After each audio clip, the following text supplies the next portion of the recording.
As we wrap up 2025, one thing's clear. Uncertainty isn't temporary. It's the world we live in now. Noble Gold Investments helps Americans protect what they've built with real gold and silver, holding value when everything else feels uncertain. Visit noblegoldinvestments.com and take your first step toward a safe future. This holiday season, when you open up a qualified account, you'll receive 10 1-ounce commemorative silver holiday coins. Visit Noble Gold today. Past performance may not be indicative of future results. Investing in precious metals, including gold, involves risks. Consult with your tax attorney or financial professional before making an investment decision. Hey, what's up, y'all? Kelly Clarkson with Wayfair. My favorite thing about the holidays? Decking out my whole house. It's not a competition, but if it was, well, I'd win the season with Wayfair. Outdoor inflatable Santa? Got it on Wayfair. Trees, lights, and ornaments? Wayfair. Hosting must-haves like dining sets, beds, sheets, and towels? Wayfair. For everything in your style delivered with fast and free shipping, visit wayfair.com or the Wayfair app to win the season. But again, it's not a competition. Wayfair, every style, every home.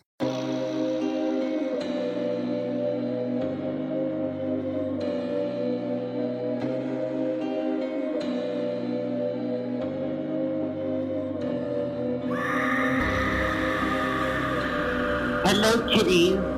This is yours truly, the Crypt Keeper, and you're listening to Slasher Radio.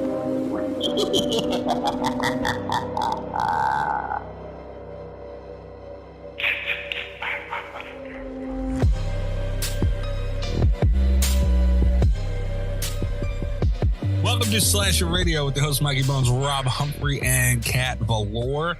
Welcome back. What's up, guys? Oh, I'm living the dream. Yeah, we're in for a weird episode this week, guys. I'm in a real good mood. All right. This is going to sound weird to long-term listeners to hear. Rob's cranky this week. I know. Yeah. So, and Listen. if you listen to the show long-term, you know Rob's just cranky. So that's saying something. I just spent 13 hours driving in the car, and now I'm recording the show from my car, and I have to talk about a Terrifier movie. It's going to be a week. At least it's the third one. All right. We are here, though, after all the shenanigans every week that has led up to it. We're here with our Christmas battle that we have every year with the patrons. Movie 1, night 1 of it. Christmas time. God damn it. All right. A couple of them got through last week. They did. So that's my bad. But yeah, God damn it. I was going to go back and I said, you know what? Damn it. Now, when I get home, I got to go in. I forgot to do it. And I'm like, you know what? You're welcome, everybody. Did any of mine get through? I don't know, man. It was all this stuff at the end of the episode, I think. So I don't remember. I know Kat said it. I'm pretty sure I did. I don't remember. We had a couple bleeps that crept on. Honestly, I wish I was there to see your face when you heard it. You know what I mean? Well, it was like one of those double take moments where I was like, wait. I feel like we would have heard about it if you and I had both said it and Rob had been bleeped. Like, Yeah. Oh, yeah. you know? Yeah. Oh, so your first reaction, Rob, was why she get to say it? Okay. Yeah, it kind of was. Yeah, hold on. What? But we're here now and excited to get stroking, guys. What? No. Where'd that even come from? It's a Mikey. Oh, God damn it. All right. Just to be clear, just because it is the doesn't mean we can say it now. It's still going to be bleeped. If I remember to bleep it. All right. Yeah, so we have a text message to get to, which will be read by Ghostface. We actually have a little bit of a mailbag. Honestly, we'll talk about it then. We got a mailbag a little bit to get to. Drink roll call to get to, and then we can get into the patron. This is a patron week as well. So that means that we have to get to everything that didn't make it. We had a bunch of nominations. There's a lot of shit going on. So We're talking Terrifier 3, though. You can tell by the title. I am very happy. I have a feeling you're not going to stay happy. I was going to say, I was talking to Rob in the Discord the other night or whenever it was. Kat, I have predictions for how this is going to go. And I will let you know, Rob knows, and I will let you know at the end of the episode if it went, or we'll let Rob know. Rob will let you know, actually. If it went how I thought it would. So yeah, a lot on the line here. Terrifier movies are always a big deal on this show. And yeah, that's going to be interesting. All right, so drink roll call. I am drinking cherry Pepsi. Very boring, understood. but I am enjoying my Pineapple Express that I have, and I made a bomb dinner. So I just had like bacon wrapped hot dogs right now, and I'm good. That does sound really good. That sounds tasty. Turns into dinner roll call for me. I was looking forward to that. I put barbecue sauce on it, Rob, and everything. I am also boring because I'm sitting in a car and I think I could get arrested for that. I'm just drinking Diet Pepsi. It's raining real hard outside. This Diet Pepsi's almost empty, so I might have to run inside. If I do, I have a bottle of Sunkist. So we're really going to turn up the good times on the show. Oh. Okay. Orange soda. Okay. All right. Kat, what about you? What a time we're having today. I've got Dr. Pepper. Jesus Christ, what is wrong with us? I know. We were talking about this on the Nick F. and Moo Cage cast this week, too. I've got the flu. I've had and I'm sleeping it off for the most part. I'm a lot better today than I was on Wednesday. I'm no longer like queasy or nearly as congested as I was. But man, it takes nothing for me to fall asleep. And it's like, if I have alcohol, I'm just going to pass right the fuck out. Wouldn't be the first time somebody's done that on the show. It would not be.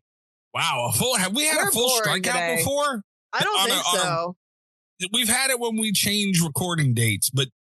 Oh, yeah, like on Sunday and stuff. Yeah, if we record on a Sunday during the day, sometimes it's not, Even I'm usually willing to take one for the team and get drunk on a Sunday, but Yeah. All right. And we'll get into it as well, but this is like my PSA. Don't try to watch Terrifier 3 when you've got the flu, guys. Oh, boy. All right. Or really anytime. Well. All right, 917-397-KILL. Trace the call. It's coming from inside the house. It's 917-397-5455. You can leave a voicemail for the show. You can send in a text message for the show. Ghostface reads all text messages. And shout out to Will. I don't have my buttons, like any of them. They don't work. No. Yeah, I forgot to tell you guys that. Hold on, let me try real quick. I don't know. Yeah, fuck, they still don't work. I had some upgrades to the PC. And a couple of things are wonky. So shout out to Will, though, for the assistance with the mailbag. So here is the text message for this.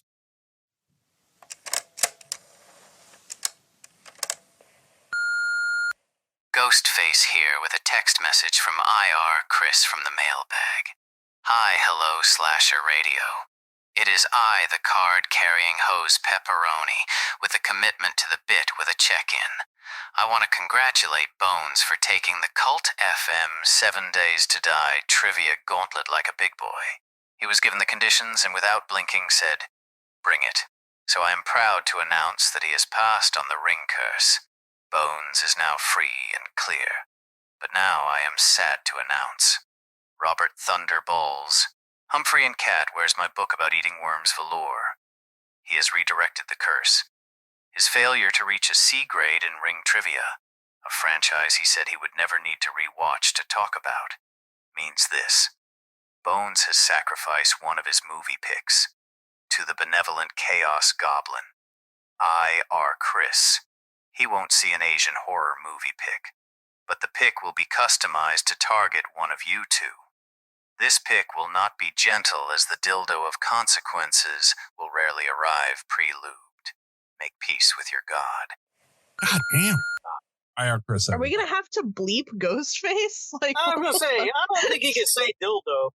I don't think he can say lube. I don't think pre-lube can be said on the show. That was my problem. Lube or dildo. I mean, look, if I can't say he can't say any of that. You can say dildo. It's not that bad to bleep. You can start bleeping everything around here. You do bleep everything. I can't say I can't say I can't say I can't say Christmas. What am I going to name this line? Hold on. Bleep spree. Rob voicemail. Merry Christmas, everybody. Plus Cat. All right. This is what my life. You guys are making me work during this now. This is ridiculous. All right. I want to throw this out here. I do owe Chris a book about eating worms, but it is contracted. I sold it to a press. I no longer have any control over when the worm book does or does not come out. I've been working on it Also, we talked about this in the group chat, but I'll tell the listeners as well. I am the most ring friendly on this show. If I get personally attacked because Mikey failed ring trivia when he could have just released an episode, I will make both of my co-hosts watch Mother. So help me God, I'll do it. Let's not get carried away, Cat. Nobody needs to watch I'm just saying those are the Nobody needs to watch consequences. Mother. You better hope Chris targets you. I don't even know what I did to get targeted. I didn't do anything. I really think it should be Mikey. That's the thing is Chris makes it sound like Mikey's like being punished by losing a pick. I think I'm willing to lose a pick to punish Mikey for the ring thing. Like that seems more fair. You did. It was your birthday pick. You did. It was on you. So did Rob, though. There you go. And that's the beauty of it. How about what if we make a compromise, Chris? We'll give you 2 picks to punish Mikey. Rob and I will each sacrifice a pick. Chris has dignity. He wouldn't do that. Okay. Chris. It's always things that make me think, what if someone just started listening to this show? You know what I mean? It's a lot to catch up on. Long story short, there was a Ring episode that should have been done on another show, and I've been getting pummeled with Ring movies since then in punishment for not putting out that episode. I don't even have my Alley button. I don't have any buttons. I went on Alley's stream and Chris was in there. Rob was in there. It got brought up. Will was there. Bunch of people there. And I was challenged to a Ring trivia by Chris in front of, and Rob, I was not aware of the repercussions of this. I just said, fine, I'll do it. Right. So we come day of and Chris proposes these repercussions if I win, if I lose. And look, Rob, you should be able to appreciate this. If someone who's been busting my balls for a year, of these picks, right, comes to me and says, hey, look, it could all be over and I ain't even going to fuck you over. Come on, bro. What do I do? Say no? I'm not mad at your logic. I just don't understand why. All I do is lift people up, yet here I am being punished for something I didn't do. And I'll say this. I feel like the reason, and I love Chris for this. The reasoning is, honestly, I've been through enough. It's been a year. I understand it's my fault. But it's like, goddamn, dude, Ring movies galore. And we're not even talking about the ones that didn't make the show. Chris has put them up every month. It's been hanging over my head. It's like the killing tree at this point for a whole year. Also, though, Mikey, you had the opportunity to choose a lifeline, and for some reason, you picked me instead of Cat. I don't know what the hell you were thinking with that. And I'm just throwing it out here. I have read the Ring graphic novels also. You read the comic book? Mm-hmm. Jesus Christ. She might have known the answer to that fucking question. I would have been willing to reread them each because I knew that I was the one. And I just want to say this because I am trying to be more of a team player. There are a lot of movies that I feel would be punishment picks for me that I would be willing to watch and just absorb that cost of the end of the Ring bit. There are a lot that I'm not going to be mad about, but there are some movies out there in existence. I don't know what they are. I bet Chris knows. I bet Chris could find one. If there's a movie that I hate more than I would have hated watching all the rest of the Ring movies, I will take vengeance. That won't be the end of it. Like, there's a line. That's all I'm saying. But take vengeance on Chris. Me and Rob didn't do it. In this position, I honestly love Chris for this because at least it wasn't just me suffering. Yeah, you guys had to watch the movie too, but you had gratification out of it.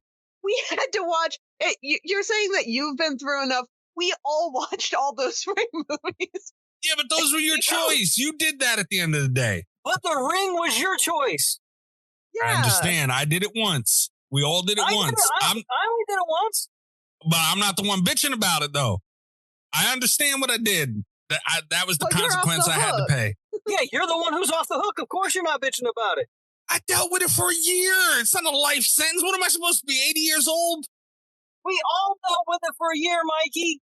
Here's what I propose.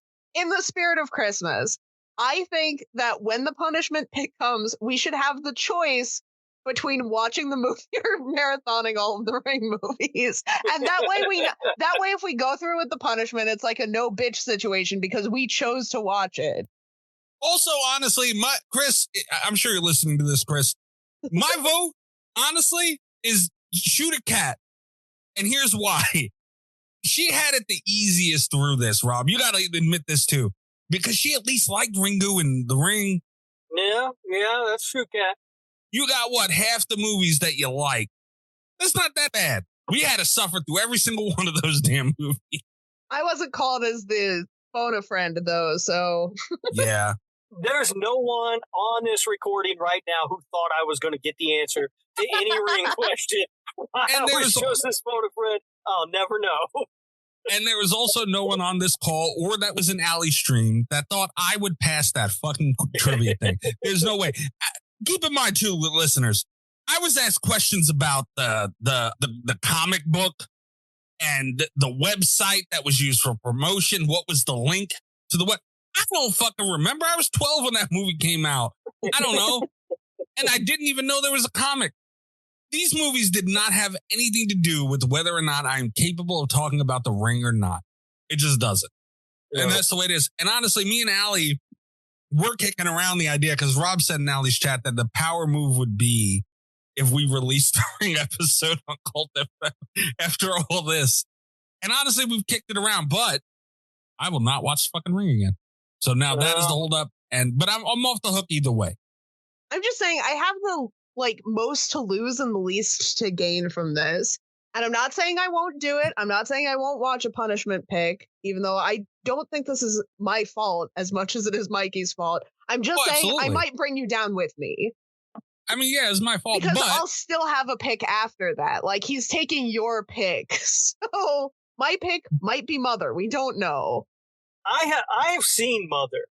I can get through it. I kind of like the idea of Mikey having to watch Mother. Well, that's why I chose Mother, because I feel like it will punish Mikey more than it will punish you. My original thought was actually the sadness, and then it's like, no, that's just me being mean to Rob for no reason. Yeah, come on, Cat. I didn't do it. I'm just saying, those are the stakes.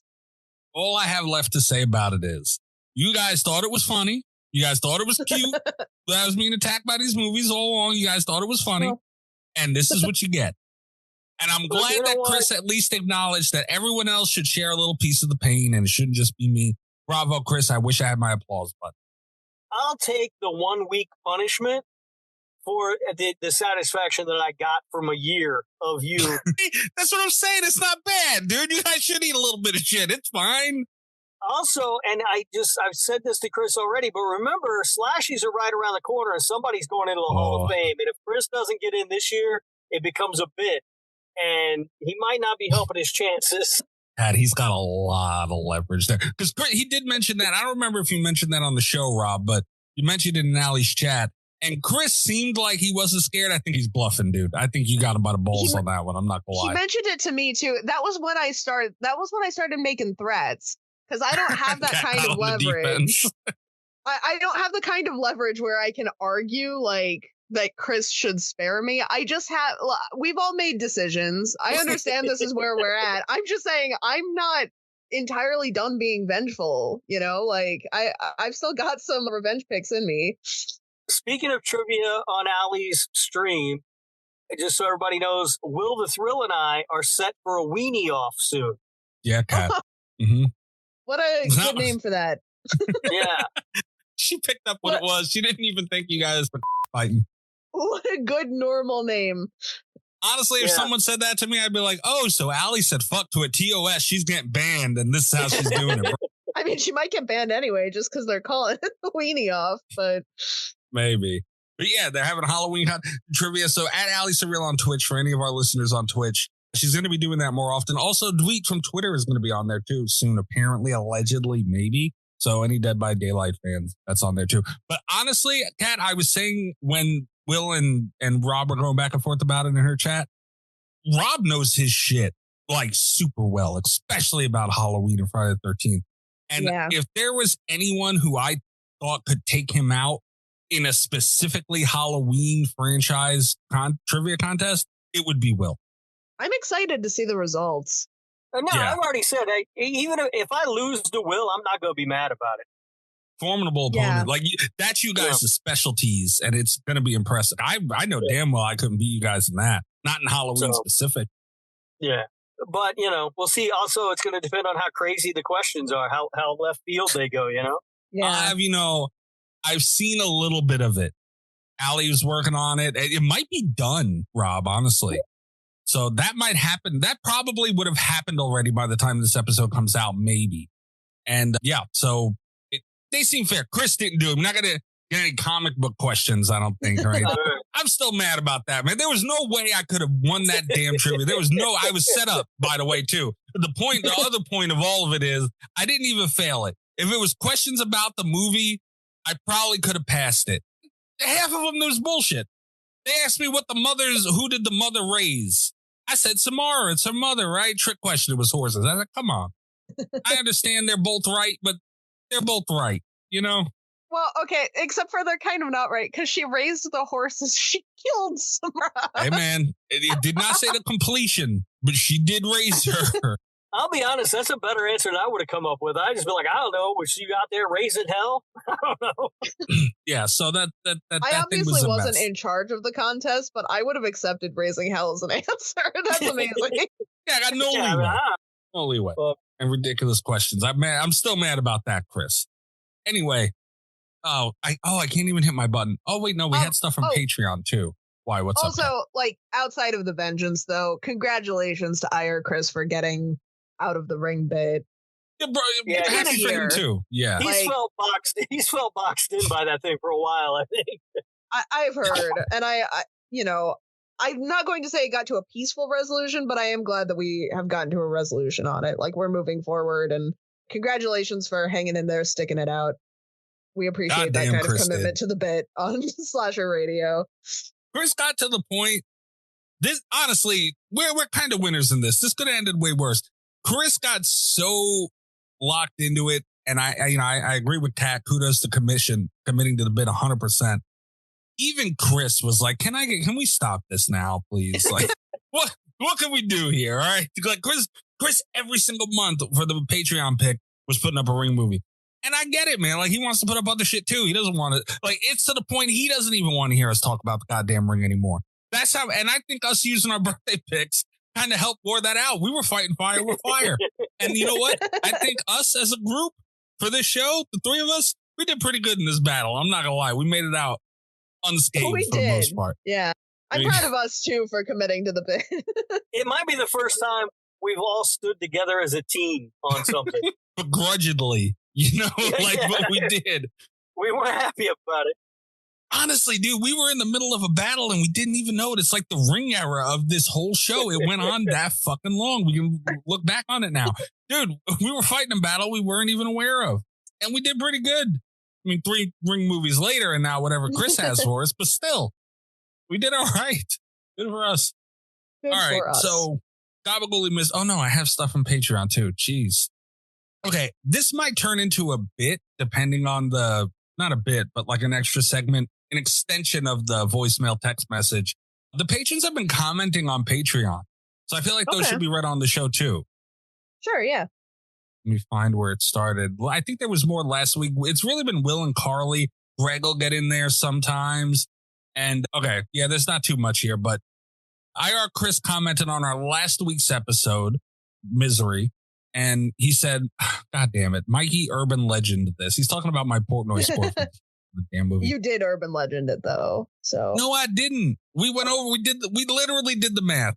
Yes, it was close, but there was a little bit of wiggle room for my score where even if I went a little higher, it wouldn't have mattered. Rob was on the fucking line. So no, Chris, I did not urban legend this. And I gave it a proper score. Carly also got on here. She said Apple Music is so superior and Apple Music Replay was kind of the hit of the year. I think she's talking about our Patreon show. The Spotify Wrapped thing, right? Yeah, we had a discussion about that at some point. I never remember what's on the Patreon show, what's on the normal show, but I agree, Carly. I'm a big Apple Music user. Mikey's a trader and went over to Spotify. I don't know what the fuck Cat does. She's got like a Zune, and she just listens to shit she downloaded on there. Yeah. Carly also threw in there, though, crazy to not have Misery / radio approved. Mikey, what the hell? Why am I getting so much shit for the score? I don't understand. What did I give this movie? I forgot. Because it's not / radio approved, and it's your fault, and people are mad. I think it's that's not fair. just my fault. It's Rob's fault, too. Rob didn't give it approval rate either. I gave it closer than you did. You sure as hell did. I'll give him that. But still, like, it wasn't going to get approved because of Rob anyway. Let me see. I forget what I even gave this movie. Would you give it like a 4 or something? I didn't give it a 4. I gave it a 6.4. That's not a bad score. And Rob gave it a 7.2. So yes, Rob a lot closer to me, but we're all about a point off from each other. I don't think my score was that crazy for a movie that I hated watching. You urban legended it. I did not. You did. I still can't believe that you did that. But yeah, that's really. Yeah, I felt like there was more, but I think it was maybe like in the movie voting, which we'll get to later. I think there was a little bit in there. But yeah. Oh no, hold on. There's one from Aggie in here. Aggie's super late and just listened to the Black Friday episode. Oh, good. Oh, Aggie's another one. Rob, here's a comment. Rob, at 1 hour, 8 minute, and 30 second. All right, Aggie. Jeez. Aggie, I don't know what the hell I said. You know me better than that. Aggie's like the Karen of Patreon comments. What the hell's that, Aggie? To the second. In Aggie's defense, we have commented on the patrons not letting us know when we say shit. Aggie is correct in that Aggie's got timestamps. I mean, yeah, shit. Like, I get why she did it. I understood, but we're not going back and listening to that timestamp. I hate to be the one to break it to you. She said 1 hour, 8 minute, and 30. I couldn't go back and listen to it if I wanted to. Never hear the Patreon episodes anyway. All right, the comment reads, Rob, at whatever Karen timestamp she has in here, you said you didn't care about any of the characters. How could you say that about the maintenance guy, Archie? He was a gem, and he fought those alien zombies to the death. He destroyed those things with a nail gun. Plus, I think she meant to put, you can't tell me that man was a veteran. You need to show more respect. How could you say such an awful thing about Archie? You should be ashamed. Who the fuck is Archie? I don't even know who that is. Come on, Aggie. That movie was bad. You know it was bad. I'm not gonna lie. I don't remember who the hell Archie was. No, I don't remember no Archie with a nail gun. I do remember the nail gun thing, and I thought the nail gun thing was really cool. And yeah, I mean, it's fine.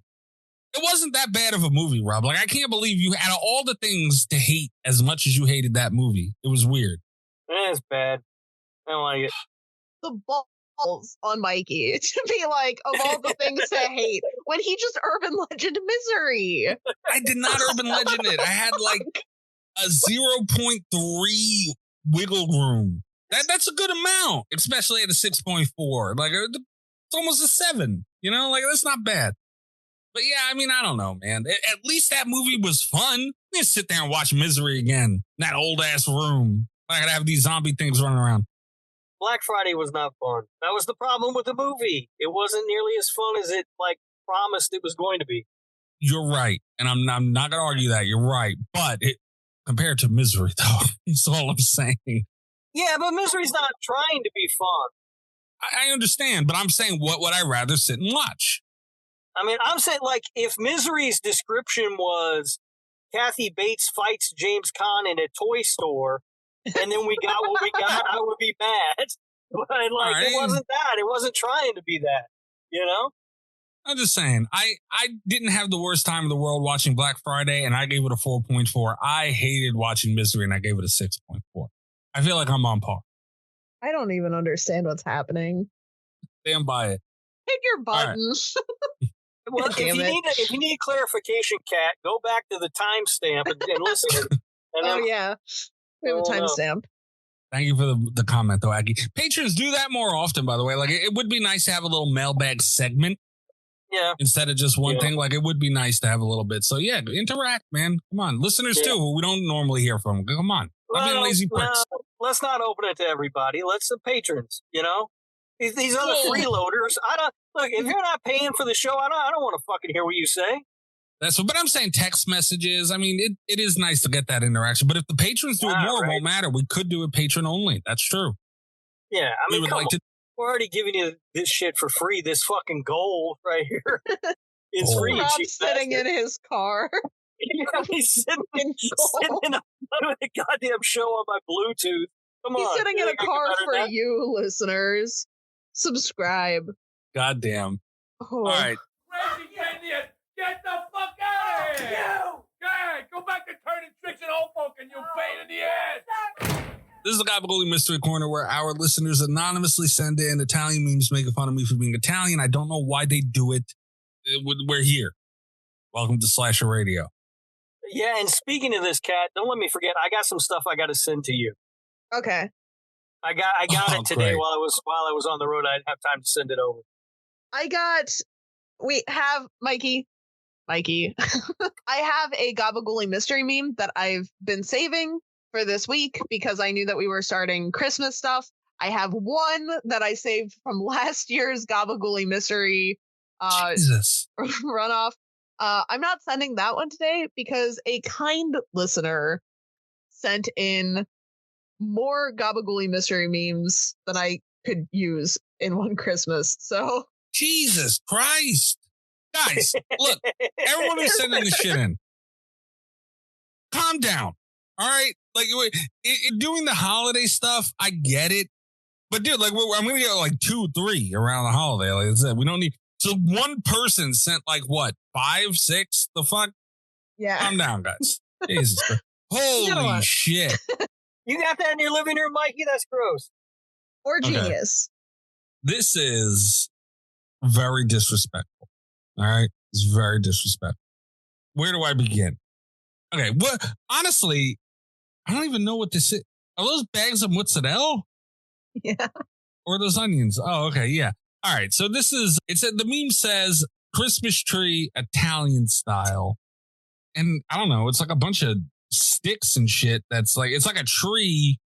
Oh, it's one of those like long arm trees. It's like a house plant. It's not even a fucking tree.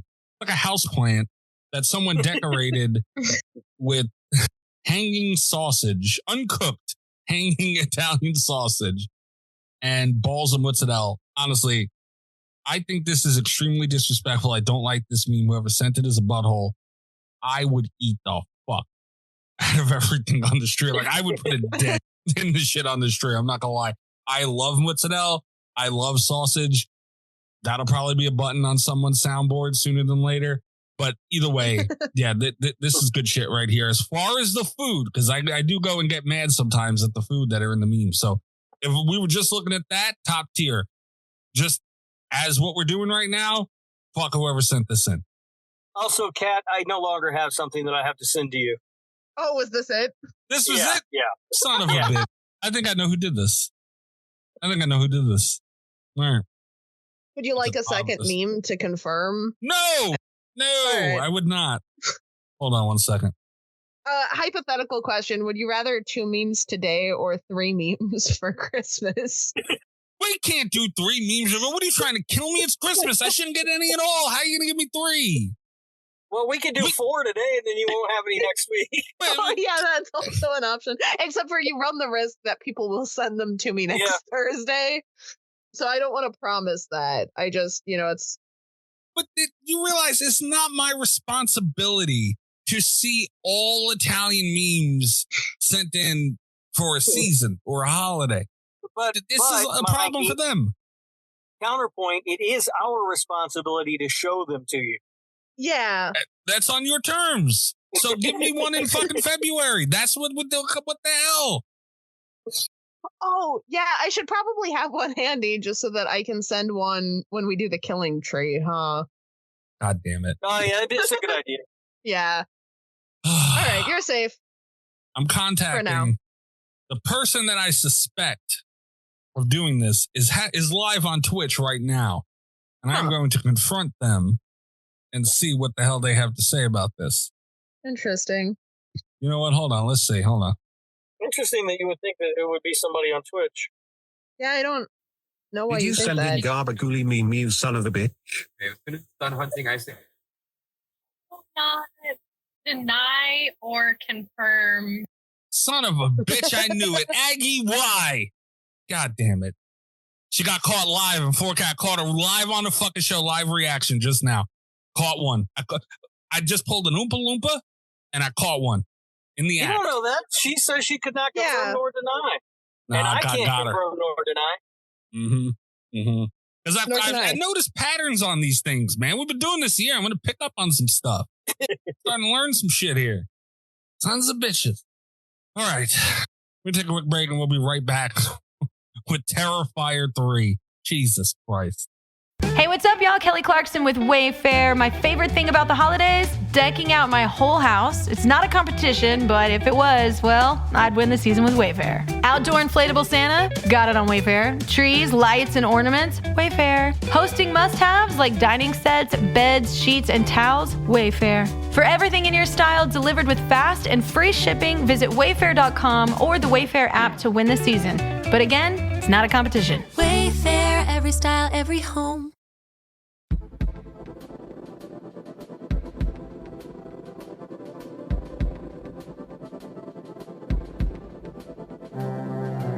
Okay. Rob, we got to go through all the movies that didn't make it because you and I use Patreon. That is correct. That's correct. First one up, this is the Omen process where every single month our patrons, they get to decide a horror movie that we discuss. Every month, we have no say-so in the matter. That is what this week is. Turned out very good for me. And here we are. These are the movies that were nominated by the patrons but did not make it. Silent Night, Deadly Night by Amber, 1984. Good pick, Amber. Love it. Not mad there. On the flip side of that coin, Greg put up Black Christmas 2019. God damn it, Greg. He likes that movie, doesn't he? Nobody likes that movie. Not Greg. I can't imagine he likes that. He likes the 2006? Oh, is that the one? Black Xmas. He likes that one. I don't think he likes the 2019. I mean, I'm giving him the benefit of the doubt. Although, Cat, he did say, you'll appreciate this. On his live tonight, he said one of the craziest things I've ever heard him say.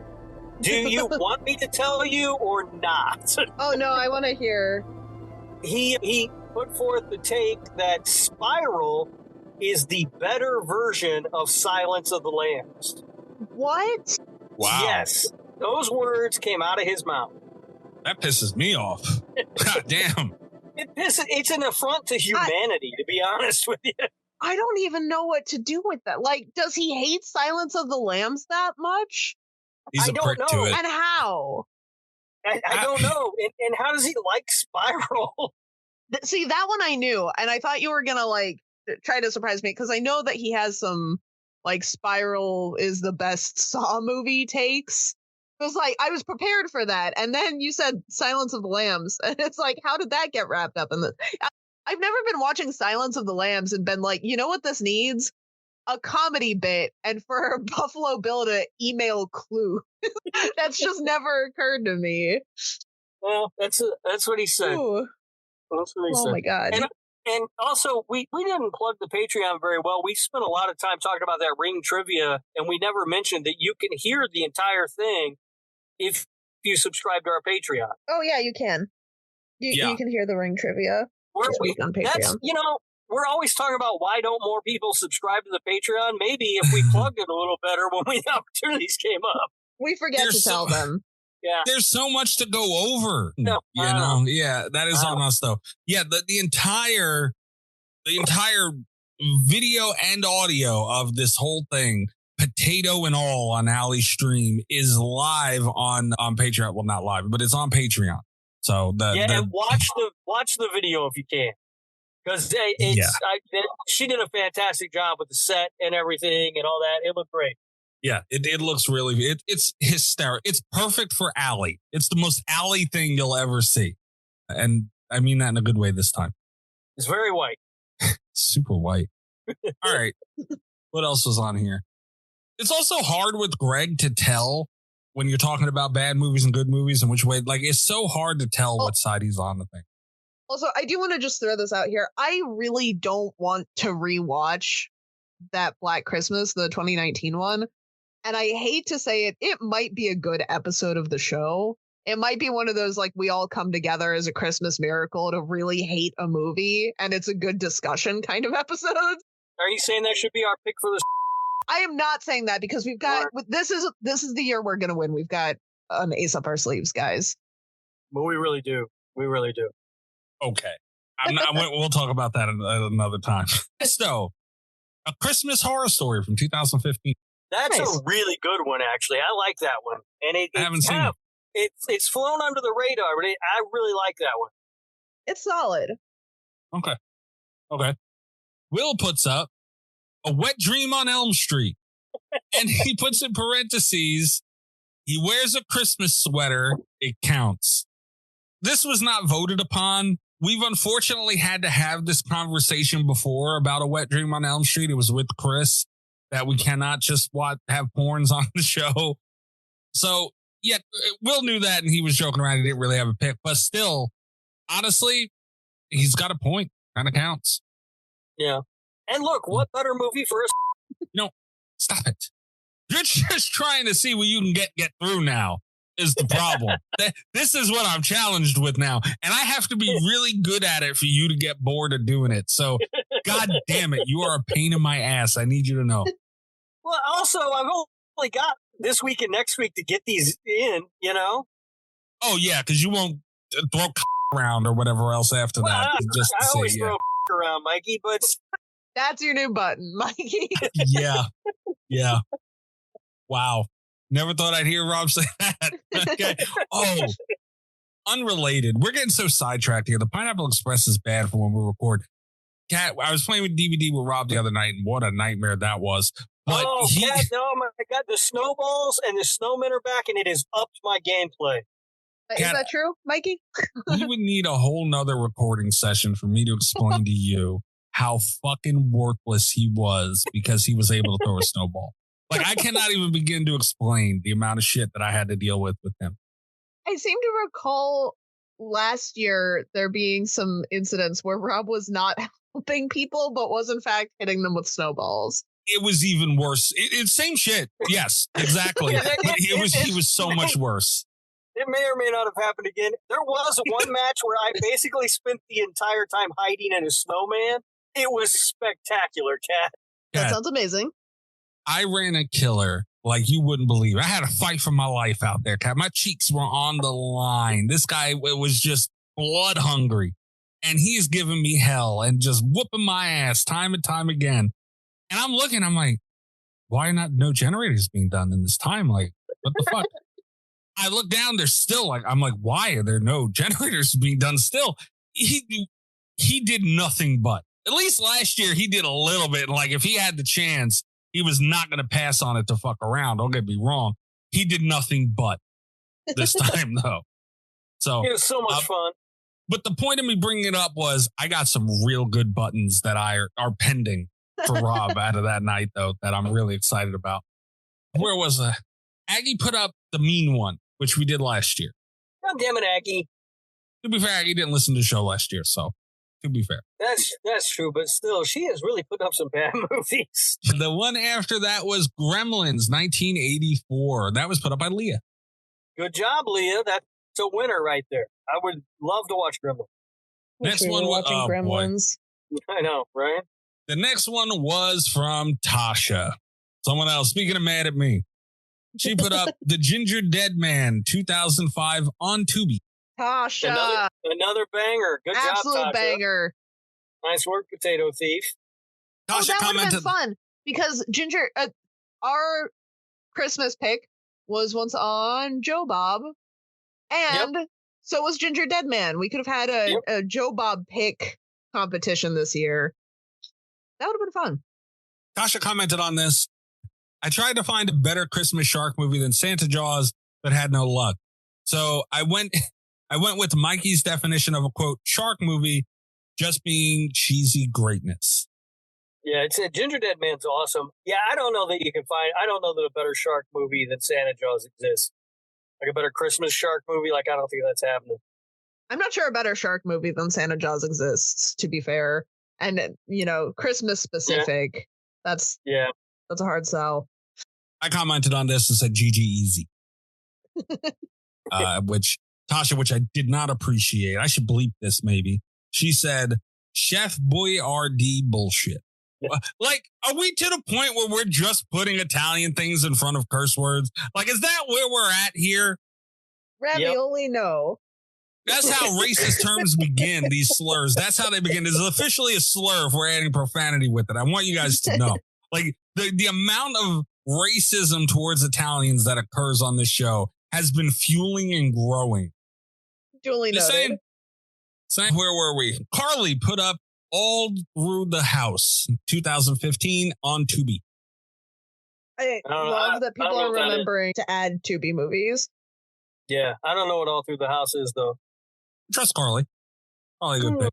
Tim, Tim puts up, hey, what the hell's wrong? Why you gotta say make that sound when I say Tim's name? You be nice to Tim, all right? I don't know what shit you pull and you bother him about on his show. You be nice to him around here. We love Tim. Tim has been real difficult with me lately. I can imagine why. You probably deserve it. See, Rob will only tell what's happening to him. He conveniently leaves out all the shit he does to egg that on. And I've dealt with it, motherfucker. So I'm well aware. I'm out there. I'm trying to lift him up all the way in Australia. And he's giving me shit. You know, I was going to give Rob the benefit of the doubt, but whenever he says that he lifts people up, I get really nervous. Bullshit artist. Tim put up. Yeah, Tim.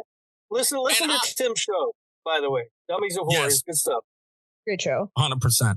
I recommended him. I didn't know you could do this, but I think it popped up somewhere on our Patreon. You can recommend other shows on your Patreon. I put Tim on there for us. Oh, good. Good. Nice. Absolutely. Yeah. Good. Their Patreon stuff is great. Yeah, they do a lot of good work. I like those guys. I mean, I give them shit, but, Tim's great. Tim put up, There's Something in the Barn. Came out last year, and it's awesome, although Rob will probably hate it. I seen this. This was put up. Allie did movie nights on her. Well, sometimes she does movie nights, but she would do it on her stream where she would show the trailers of nominated movies, all that stuff.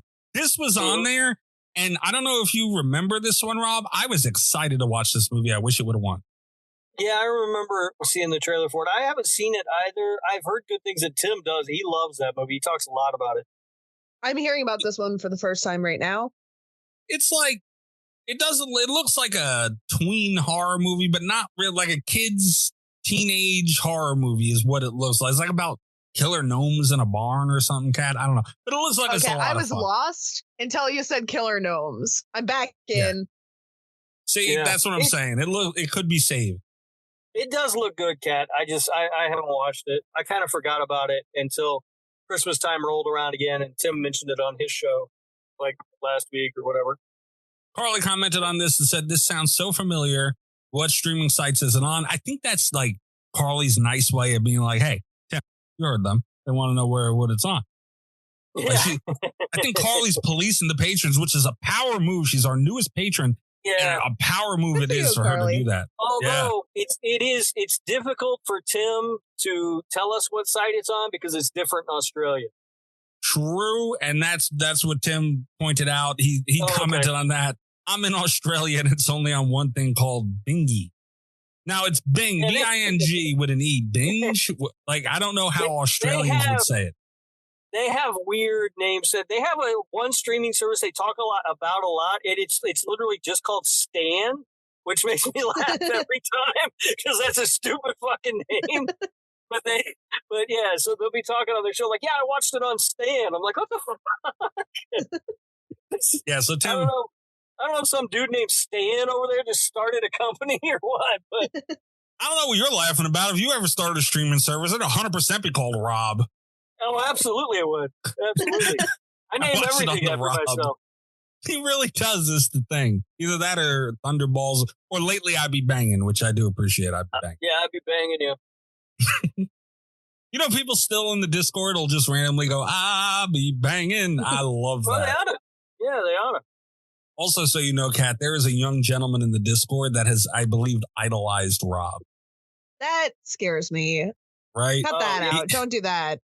You talking about Leo? Yeah, Rob was going on about some story about an ex-girlfriend and some fucked up shit he did. And Leo, I think, idolizes him from that moment on, which is scary. That doesn't sound like me. Mm-hmm. Well, good. I didn't say I got you one. Fuck the balls of you. Anyway, you know, the movie that did just win. assume I got you a ticket. The movie that did win for this week and that we will be discussing is Terrifier 3. the worst of the options. Nominated by whom? IR Chris. Chris, a heavy episode. So it's Chris to blame. Go back to Ring movie. Look, man, I don't understand how the hell you can come up with that. This is by far the best movie on this list. And I don't know how you can say Let's that. not get crazy. I'm being a little bit hyperbolic about my feelings about Terrifier 3 because it's funny. I like to rage bait the listeners. I like it when we get angry comments from Shark Fizzle or whoever. I like winding people up. I don't hate Terrifier 3 that much, but to say that it's the best one on here is absolutely batshit crazy. Gremlins was nominated. Okay, but I'm saying Ginger Dead Man was nominated. Oh, it's way better than Ginger Dead Man. Silent Night, Deadly Night. I mean, come on. Better than that too. But No, Gremlins come is on, the that only movie's a one fucking debatable. classic. It is. But what is happening right now? Debatable in the sense of, like, if you want to sit down and watch a Christmas horror movie, you know what I mean? Like I said, they check. They're so different movies. You know, like if you're in a mood for a horror movie, Terrifier 3 is the way to go. It's true. Yeah, if I'm in a hot chocolate and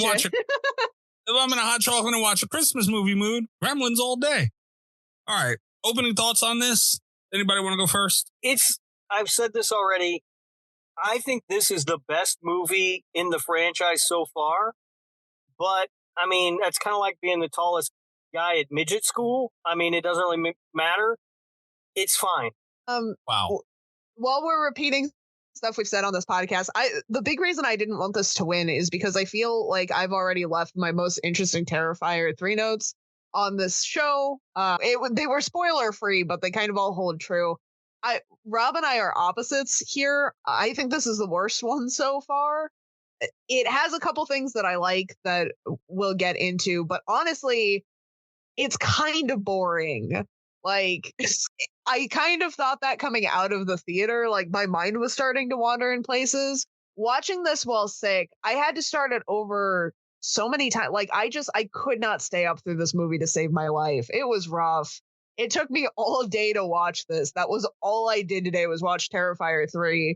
And it was still in like 30-minute segments because it's just, there's not that much going on that's interesting. All right. My Terrifier rankings go from the bottom. I'll do it from the top. Terrifier 2, Terrifier 3, Terrifier 2, Terrifier 3, and maybe All Hallows Eve and then Terrifier. Maybe. Jesus Christ. Maybe. I don't know. But anyway. So, I kind of want to get on your case about this just a little bit. On Twitter's case, I guess, more than anything. There's this whole thing going around that, like, well, if you don't like the Terrifier movies, don't watch the Terrifier movies. Like, if you don't like the concept of Art the Clown, then you're not going to like 2 or 3 any better, you know? And it's like, I really liked Terrifier. I liked that it was a dingy, grimy, like, gross thing that was just about the killing. And now I feel like people are trying to gaslight me about this, where they're like, well, because that's a complaint that has been coming my way since I expressed not being a fan of the third one, where people are like, oh, gore hounds just only want gore. Like, you can't sit through story and you're bored. And it's like, well, yeah, like, it's a 2-hour movie. The story isn't that extraordinary that all of these movies need to be over 2 hours. And don't make it a thing where, like, I'm some kind of freak of nature because I want to see a gory horror movie. That's how this movie was sold. That's like how this franchise was sold. I liked the first one. It really frustrates me that there's like that I'm the bad guy now because I like what the first one did.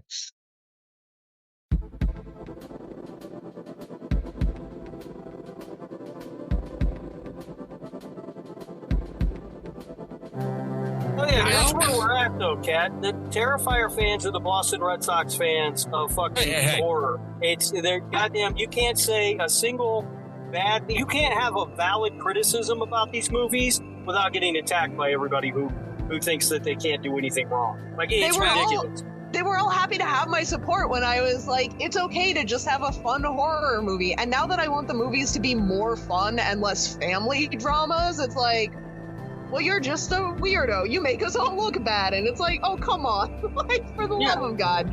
Yeah, look, if you want me to like your movie, make a good movie. It's that simple.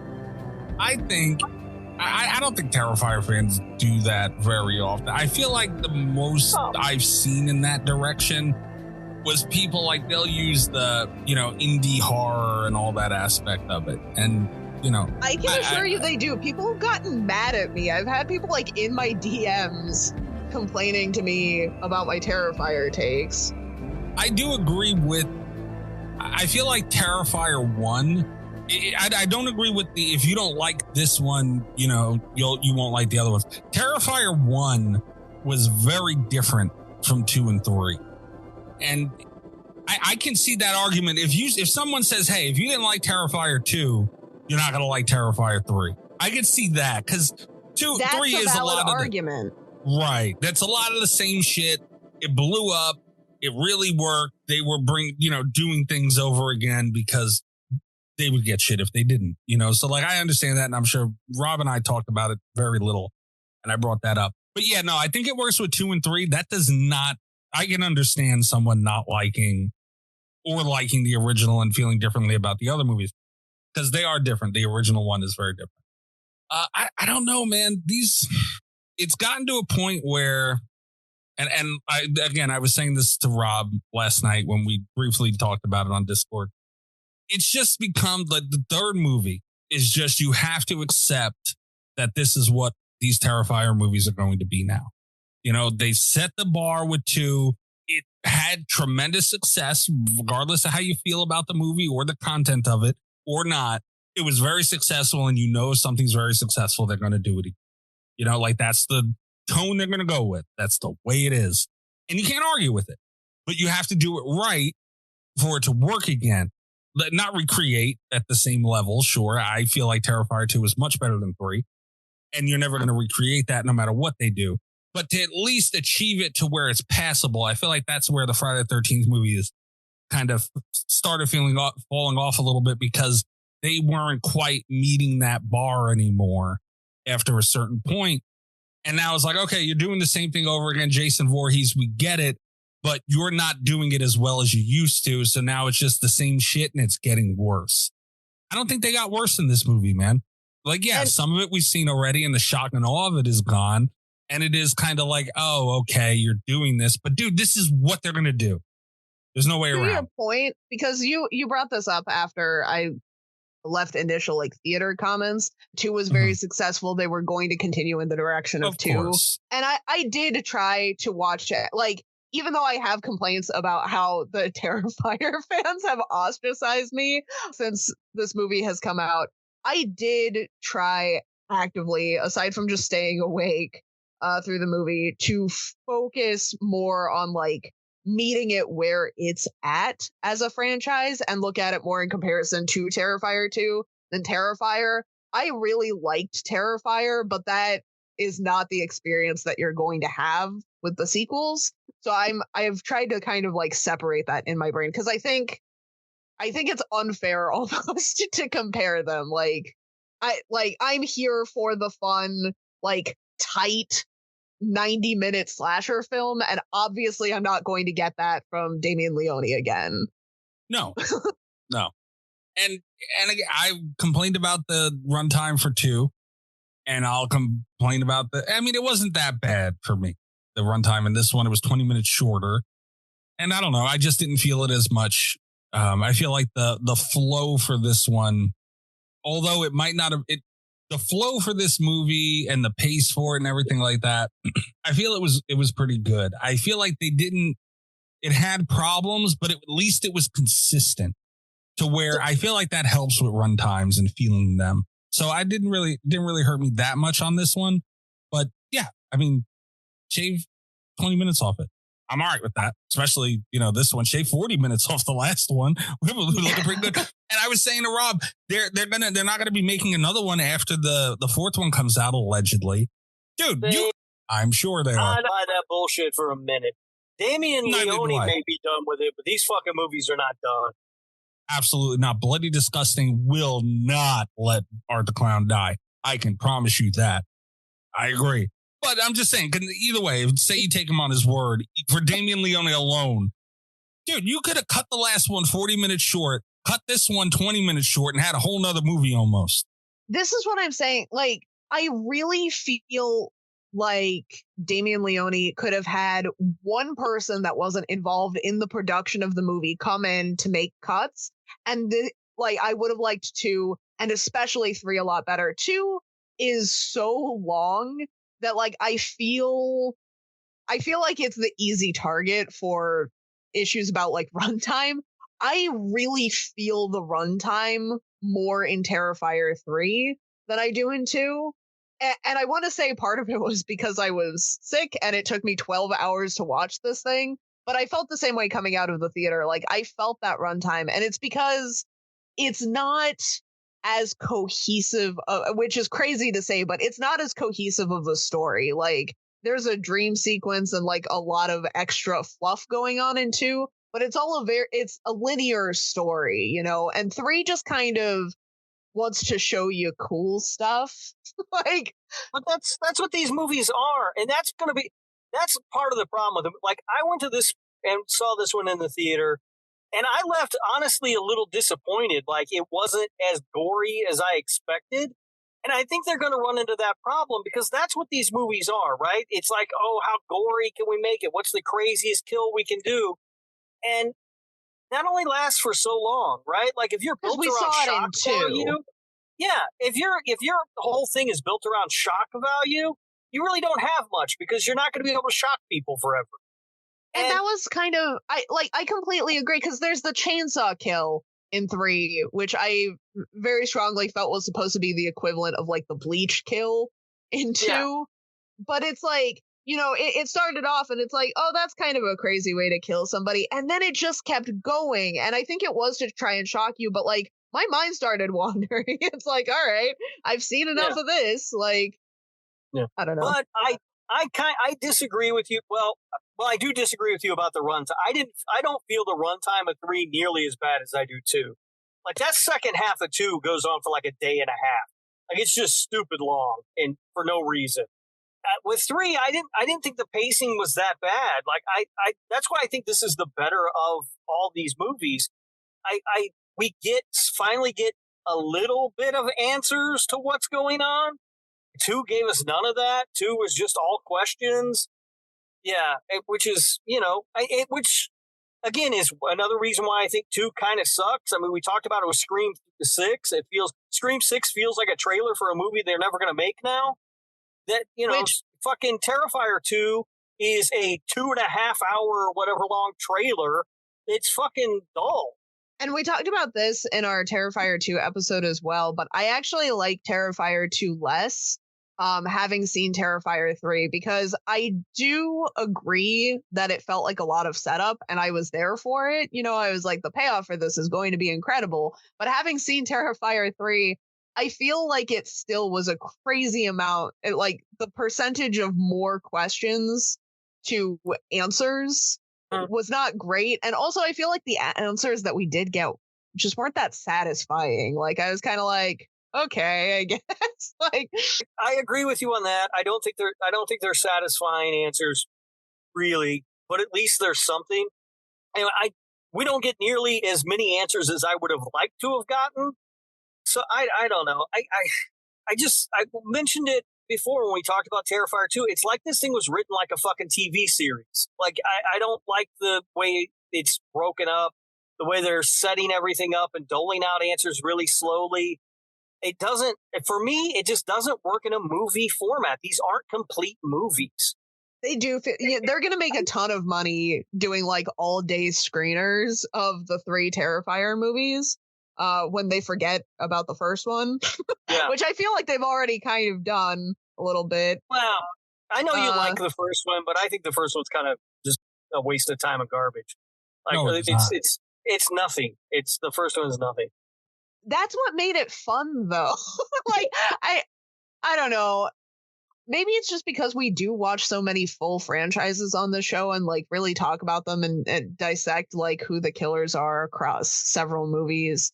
But Terrifier felt really refreshing because it was just like, here's a new guy, and his whole thing is just that like he doesn't die and he has fun killing people, and it's like I that boiled down slasher movies to such like a basic. These are the needs that need to be met for slasher fans, and I just prefer that, I think, to the like immediate over exposition of like, here's all this crazy magic stuff. I don't know. I get what you're saying. It doesn't work for me. It's missing something. Like I need a little more than what they gave me in that movie.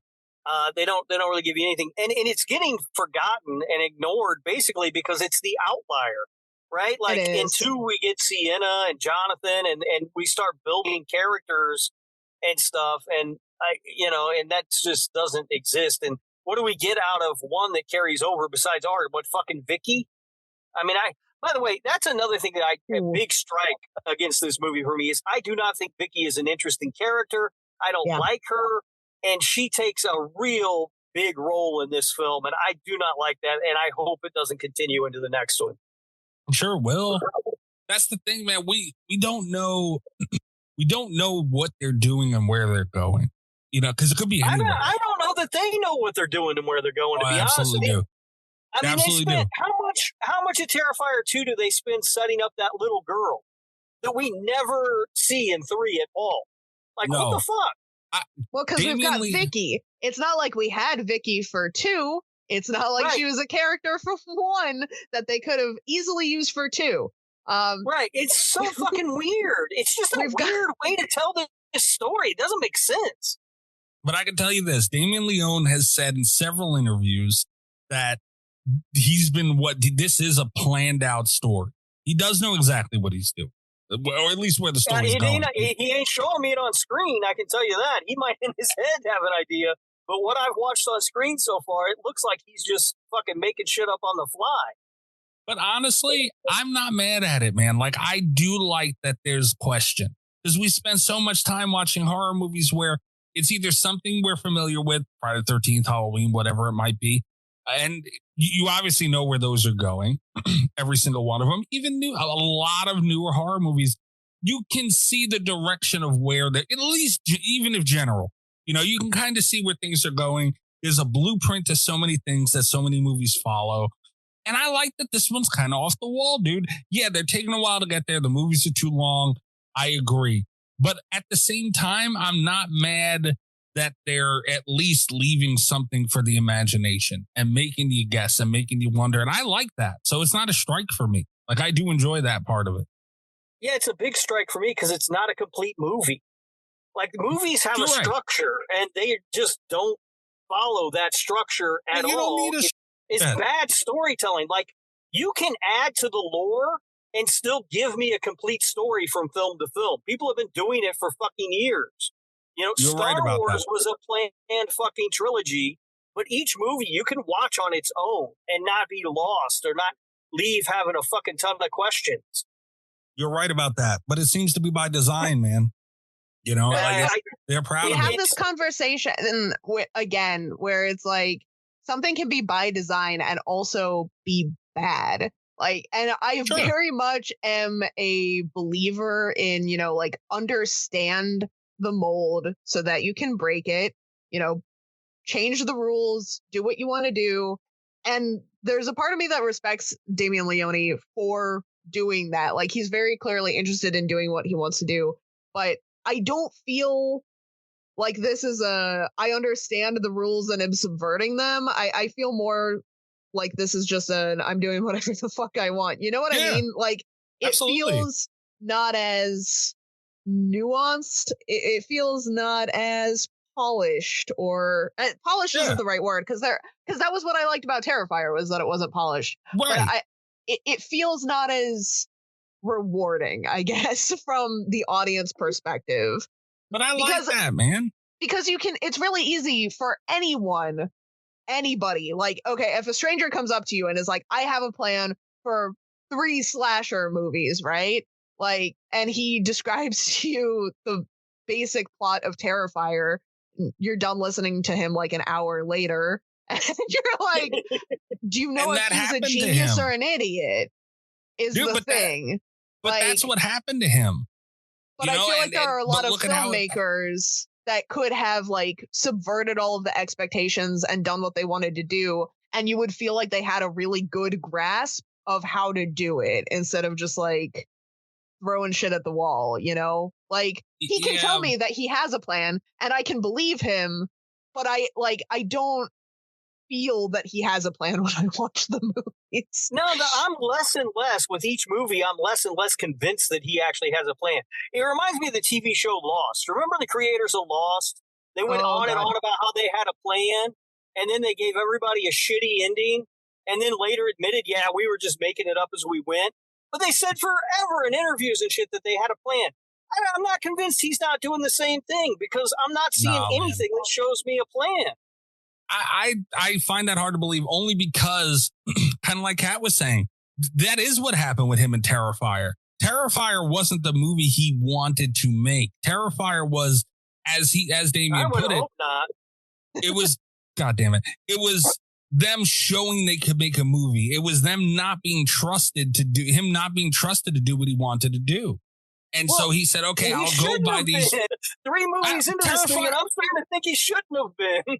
Terrifier 2 was much bigger than Terrifier 1. You can't say that. They absolutely shouldn't have been able to do what he wanted to do. It was a bigger success. It was a better movie. I get that, but I'm talking about the quality of the films. They're not. Kat said it best when she said they're not rewarding. When I sit there for almost 2.5 hours watching your movie, and it ends, and my thought is, oh, well, that happened. That's not fucking that. That's just wasting my fucking time. We have different reactions of it. I don't need it to. I like that it's it has no structure and it does what it wants. It's a little bit of a Rob Zombie thing. That's what House of a Thousand Corpses was. 1,000,000%. That movie sucks too. Hey. Okay, I'm gonna throw this out here because Mikey, that's actually a perfect example. House of a Thousand Corpses plays by its own rules. That's a movie I love because I feel like Rob Zombie understands the rules, knows what he's doing, and chose not to do that. As opposed to Damien Leone, who's like looking at the rules, like shrugs and like, I don't got to learn those. You know, like it's 2 very different vibes. And that's why House of a Thousand Corpses really works for me in a way that Terrifier 2 and Terrifier 3 do not. I like that. I like that it was more towards it, man. We don't need structure in every single movie. You know, because we have movies that break it well. There is no breaking it well and breaking it not. There's people Rob and Greg don't think they broke it well in Terrifier 2 or even in Terrifier. You know, like it's a subjective thing, and it works for me because I like that they went that far out of the restraints. I like that you don't know what to expect and it's off the wall and it's just shit everywhere and them doing whatever they want to do. And I love the story. Like when we talk to David Howard Thornton, like the stories of them making it, I can feel that watching it, you know, like it just gives that vibe. And I love that vibe that they give with these movies. That's why I wish I could feel that watching it. Cause I felt it talking to David Howard Thornton, but I don't feel it watching the movies. I felt at least watching this movie. Terrifier 3 to me feels the least like that. And we talked about this briefly, Mikey. They repeat themselves too much in this movie. They do. It was the one thing that really bugged the shit out of me, and it's such a small detail, was the Christmas tree sunglasses that Art was wearing. It's clearly just them trying to recreate the fucking flower glasses that he wore in the second movie, which is the best thing this fucking franchise has done so far. Really, it's the only good thing. Really. Those fucking that scene with those glasses, and it became such a meme and everything. They put those Christmas tree sunglasses on him just to try to recreate that. And it's fucking lame. Like, what is he going to be, the slasher who wears a different set of novelty glasses in every movie? What's he going to have, the ones with windshield wipers on them next time? I mean, knock that dumb shit off.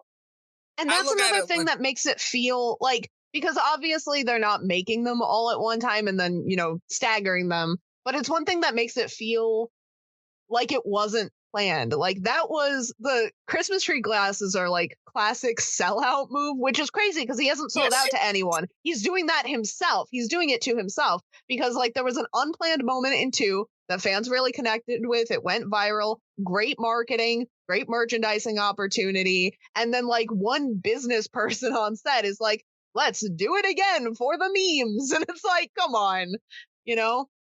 It felt very corporate, and there are like little moments that do that, and that's not how I want to feel in my indie movie. Yeah, that really bothers me. I don't know why, because it is such a small thing. It should not bother me as much as it does. But every time I've watched this movie twice now. Both times I've watched it, I've hated those fucking Christmas tree glasses. Well, yeah, I mean, that is 100% a corporate move. And guess what, man?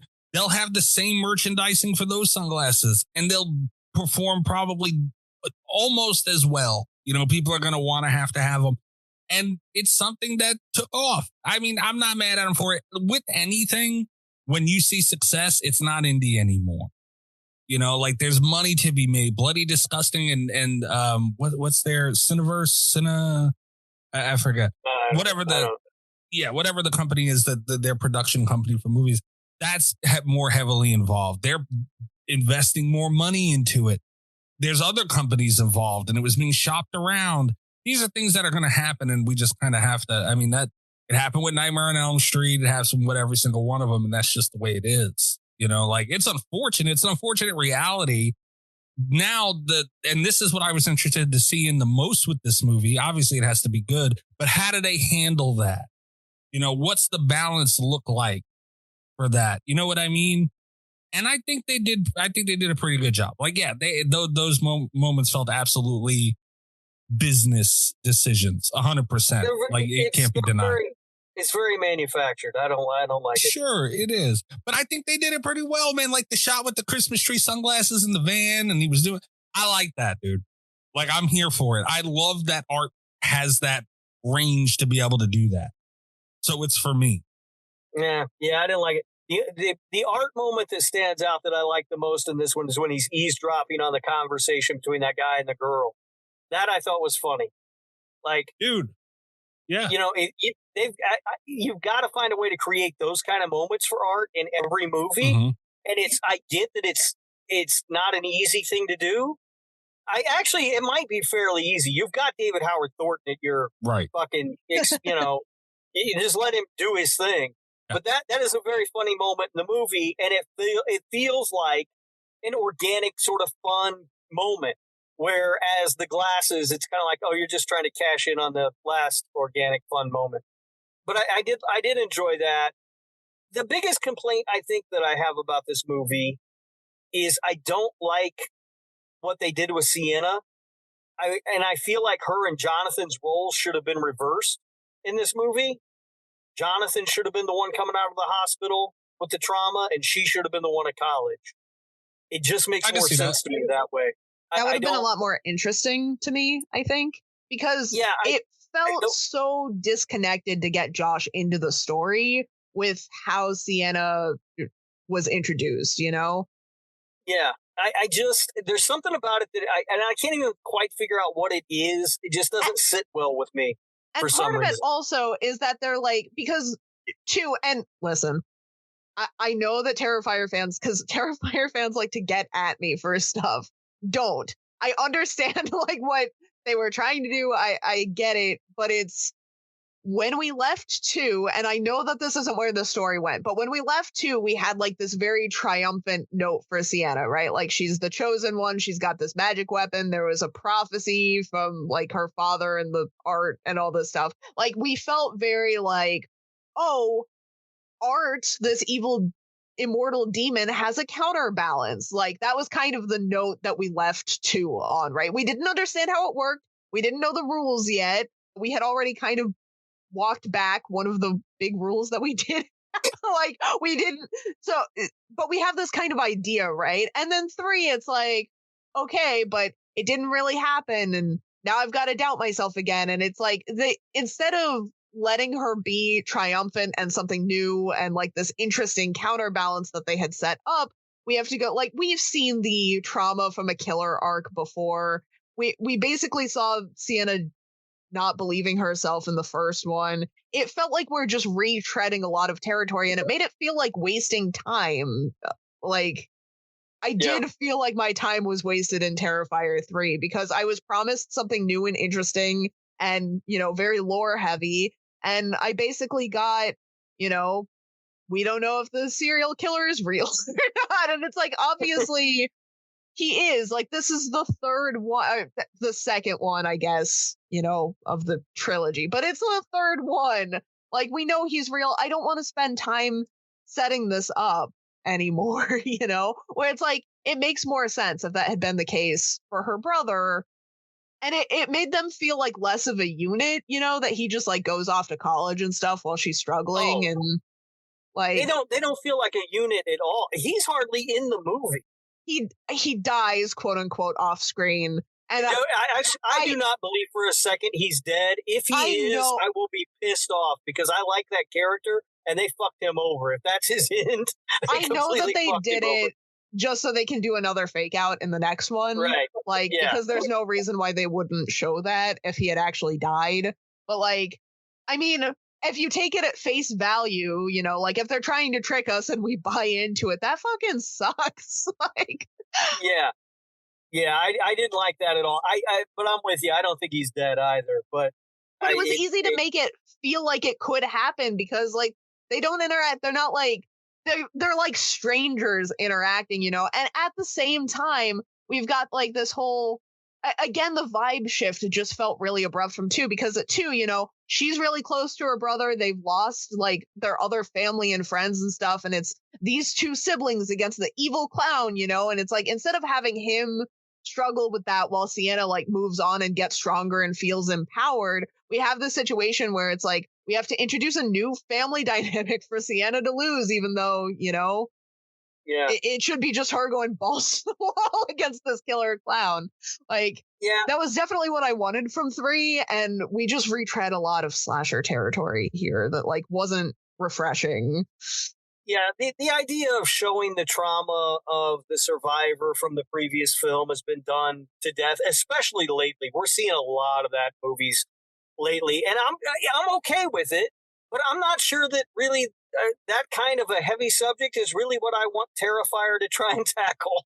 You know what I mean? Like, I don't want it intercut with knife masturbation, right? Like, you've got a lane, stay in it. It's fine. Let somebody else handle that. And that's the sort of thing, like, I feel like this is a valid criticism of they left us at one point in 2, and then they backtracked and did something less original with 3. I feel like that's a really valid criticism. It's something that I've gotten a lot of hate for online because it's like, oh, you just don't want to take time to understand the characters. And it's like, no, it's that like 20 minutes in, I knew this character because I've seen her so many times before. She didn't feel like Sienna to me, Yeah. I don't know, man. It definitely, like I said, these movies aren't perfect. Like they're very far from it, but I know. You should be quiet. But I like what they put in front of me, man. I like the vibe. The kills are crazy. It's made with love. David Howard Thornton, too. Like, I mean, just the amount of character and personality he's able to put into a mime is wild. And I get that's the point of a mime. They're supposed to be very expressive and all that physically and all. I get it. But to be able to do that in a movie with a character that's going around killing people, like, dude, it's so hard. Like, think about past films like the big slashers, Jason and anybody else that you throw out there. They don't get a ton of screen time. Like, Art gets a good amount of screen time for, a killer in a horror movie. And you have, very a la Jason and Michael Myers where they don't say anything, but that's why they're off screen. It's hard to do much with them. It's hard to watch them on a screen for large periods of time, especially if they're not killing somebody. Like, that's the whole thing. And Art can do both, like not a ton. Like, he's not Freddy or nothing where you can have a whole conversation. Although it's happened. Like, people have whole fucking conversations with him. Yeah, I was getting ready to say, what I said that him eavesdropping, and that probably was my favorite Art moment in the movie. But we get at least one other one when he's at the bar with the Santa Claus. Yeah. And when he first comes in and sees that guy, it's great. Like, he's just, The way his eyes like light up like he's looking at the real Santa Claus. Yeah. It's so fantastic. And David Howard Thornton's great. And that's why, again, not to rehash the manufactured moment thing, but you don't need to do that because you've got him. He's the ace up your sleeve. Just let him do his thing, and those moments will come about. I've been really hard on this movie. I'm not even done. I have a couple other big complaints about this, but like, it's David Howard Thornton makes this movie. Like, he was what carried me through 2. He's what got me through 3. His performance is incredible. You can tell that he really feels this character, you know. He's so entertaining to watch. And back to that like peak slasher vibe, I think a lot of us watch slasher movies because it's fun to watch the slasher. It's hard to think of a slasher that you have more fun watching than Art the Clown, you know? Yeah. Like, David does just so incredible in this role, and he's great to watch. Yeah. Agreed. All right, Kat, what other stuff do you have to get to then? And this also was said on the show, but I figure we might as well talk about it in the Terrifier 3 episode. I really don't like the like cold open of this movie. I think it's great as like a film, as a short film, as a media project. I think it's very well done. Cinematography on it is gorgeous. It's some of the best like filmmaking work in all of Terrifier 3. It really fucks with the rest of this movie. Like, and I think the one that we talked about for 2 was like Clown Cafe. If they had taken those out of the movie, lowered the runtime, and put that shit up as like a promotional material, put that up on YouTube or whatever, like, they're great pieces. But this one in particular, I felt like it really slowed down the runtime because it doesn't really relate that much to the story. And also the way that it's put into the movie, like, we have this current time that Art the Clown is killing as Santa thing, and then we have to go back to Halloween to watch, you know, the villains age up to where we're at now, and then it's like present time 5 years later, and I'm like, what? And then he still has to like go get the Santa outfit that he wears in the beginning and stuff, and it's like, and it actually really ruined, no, I don't want to say it ruined my suspense. Like, my Terrifier immersion is so thin that it's like dangling by a thread or whatever. Like, it's a very silly movie objectively, but it's like, it does kind of, because we have the Santa reveal in the beginning of the movie. So when he's in the bar with the Santas, it's like, well, we know how this is going to end. He's going to peel the face, like, you know, and then they kind of build it up like it's going to be some shocking big surprise. And it's like, it's not, because we watched Art the Clown dance around in this guy's beard at the beginning of the movie for like 20 minutes. What are you doing? Like, it really ruined the pacing. It ruined what otherwise could have been like one of my favorite scenes of the movie. Not ruined it, but like, it definitely put a damper on the bar thing, you know, because I knew exactly where it was going, you know? Yeah, it has to be hard to cut that out of the movie, right? Because it is really good. Like, it's the best part of the movie. No, I mean, the cold open, I like a lot. And I get not wanting to not have that in your movie, but you're right. One, it doesn't have anything to do with anything else in the fucking movie at all, really. I mean, we get to see Art as Santa, but whatever. We can see that later. We see that at the mall. You know what I mean? Like, and so it is kind of weird. It goes on for a long time. And then the whole reason movies have those kind of cold opens is to get like a kill up front, because then they're going to spend time setting other stuff up and we're not going to get a kill for a little while. But this, we go right back to the killers and we get kills. And it's like, so it's not necessary. We follow them, we get more kills. And also, like, I talked about it ruining the bar scene because we know about, you know, the beard getting taken off. But also, it's like the whole thing that Sienna is going through, where she's like, where it's so urgent, you know, she's like, she's having panic attacks and she's like, we've got to get my brother home from college. We've got to be together. He's coming back. He's real. He's going to kill us. Like, she's freaking out and stuff. It loses a lot of urgency when you just remember, like, oh yeah, he's taking an exorbitantly long time killing a different family in the middle of nowhere right now. Like, it takes place on the same night and you're like, oh boy. Like, yeah. It's just kind of messy, you know, and not in like a fun way, but in a, I really really wish they brought in one editor that like wasn't connected to that. And because I agree with you, it's hard to take that out, right? Like it's good cinema, Right. but It's really good, and yet you don't want to lose that, but you don't really need it. And somebody has to make those decisions, and I feel like they're not making those decisions. I feel like they can't be trusted to make those decisions. Yeah. Honestly, I'm not super mad that it's at the beginning, and I feel like the order. I'm not mad it's in the movie. Obviously, I feel like the order is a little off. I feel like it should have started with, the night Terrifier 2, and then going into that attic thing. That's how the movie should have started. I think it would have been very ominous. Would have been great, right? Should have just picked right up and started there. So yes, I agree with you guys there. But honestly, I wouldn't be shocked if the backlash that they got for the whole trailer thing when they teased it and they had art at the Christmas tree, that scene, that opening of this movie could have been after the bar scene with the Santa. You could have just flipped off to him at a Christmas house, at a house doing all that stuff.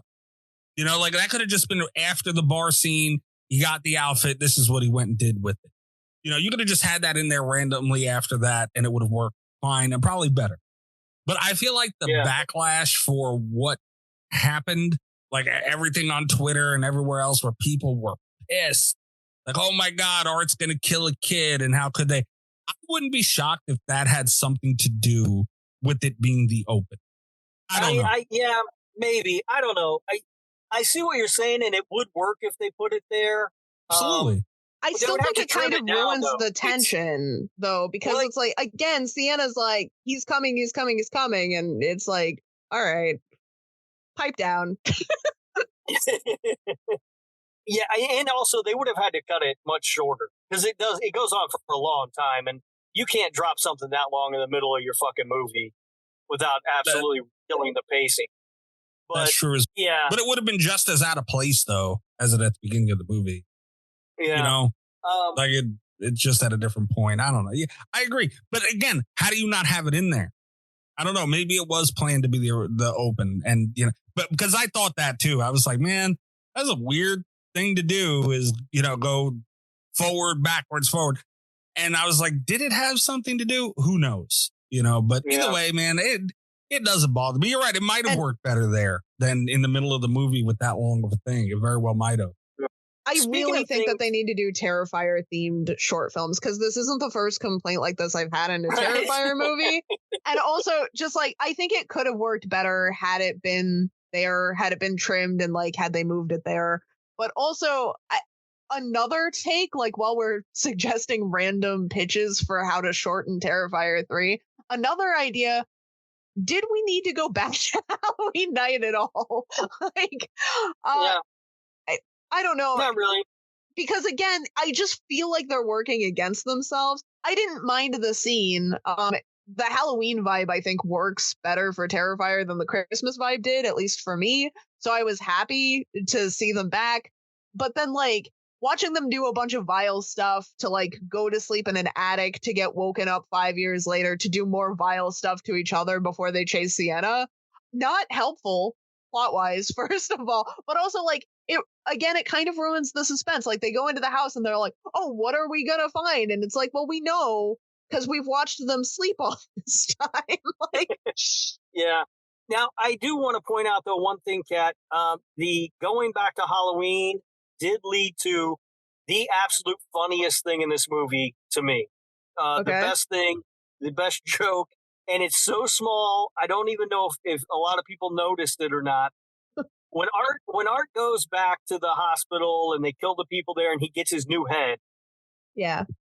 They cut to a scene of him and Vicky riding the subway or the train or whatever. Right. And he's sitting there and he has the head on, his new head on, and there's duct tape around the neck. Yeah. And when I saw that duct tape, I laughed so fucking hard. Like that was the greatest thing in the world. And I was really disappointed that he didn't just have this head duct taped on the rest of the movie. It was a huge missed opportunity. The duct tape should have stayed. No, it shouldn't have. Apparently, duct tape is very binding. That was absolutely great. It was absolutely great. I loved it. And speaking of things this movie doesn't need, we get a scene where Sienna's with her new family at a dinner table, and she has like a hallucination of Brooke, who comes back and she's yelling at her to pass the rice. If you're going to do that, that needs to come back at least one other time in the movie for it to mean anything. It's just pointless. Why is that there? Yeah. I liked it, man. I liked it a lot. And yeah, I would have liked to see it again. Sure. Yeah, because it doesn't serve any purpose. Yeah, it served the purpose for a cool scene. That shit, and that was done. It was done so well. It was done so well. The tension they built in that moment. You stop. The tension they built in that moment. And it's not needed. It's a completely need. I'm already watching an over 2 hour long slasher movie. We don't need that. If you're not going to pay it off at some point, or at least have it come back and have it a recurring thing throughout the movie, there's no point in having it. It's useless. Rob's got it right there. Like, it's really good under the promise that it pays off at some point, and it doesn't. No. And on the rewatch, I got really annoyed because it's like, I don't think it was done that well. I knew she shows up and it's like, oh, okay, so we're doing the hallucination thing. Woo. Not like I've seen this a million times before, but I was like, but then it was like, well, at least this is going to come back later into some kind of payoff, and that'll be cool. But we don't. So no, I thought it was done well because it was done well. Sienna taking that screaming and the score to it, and how raunchy that she was getting and screaming at her, and Sienna's face throughout, and when she snaps out of it and all just stops. Yeah, I thought it was done very well. I think Sienna is a past guest on this show. We love Lauren Rivera. I stand by it, dude. She's the best final girl we've gotten in a very long time. And I think it's scenes like that, man, where she's really kind of putting her performance forward instead of just being in a cool movie, with Terrifier 2. I thought she did great in the scene like that. I'm going to breeze right past the best final girl thing because I don't have time or the energy to engage on that. But it's true. I will say, I think what's happening right now is you're confusing Lauren Rivera giving an incredible performance with the entire scene being done well. Like, her performance, she's a very good counterbalance to David Howard Thornton. Like, she's a very good final girl performer. She is very believable. She gets into what she's doing. I think she makes the most of the script. That scene is done very well by her. I think it was her best acting in this movie, but I don't think that the scene was like framed or written or edited together in a way that made it feel surprising or believable or interesting. Like, she's the best part of that by a long shot. That doesn't make the scene good. Yeah, and the scene's completely, it's not needed for any reason. And Sienna is a great final girl. You're right, Mikey. She's a great character, and Lauren Rivera gives a great performance as that character. What they did to that character in this movie, though, is borderline criminal.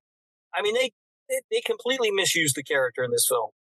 I agree with her setup you guys were talking about earlier. I'll agree with that. But dude, she did overcome that, to me. But dude, yeah, I think her performance in this and, story and everything else that's out of her control aside, obviously talking about her. I mean, dude, when I was watching that movie, to the person I was watching it with, I was like, that was done phenomenal. Yeah, I like that scene a lot. I don't know. And yeah, again, it would have been great to see it again later in the movie. Sure. But I'm good with the moment. I don't think the movie's long enough. We don't need that to keep popping up.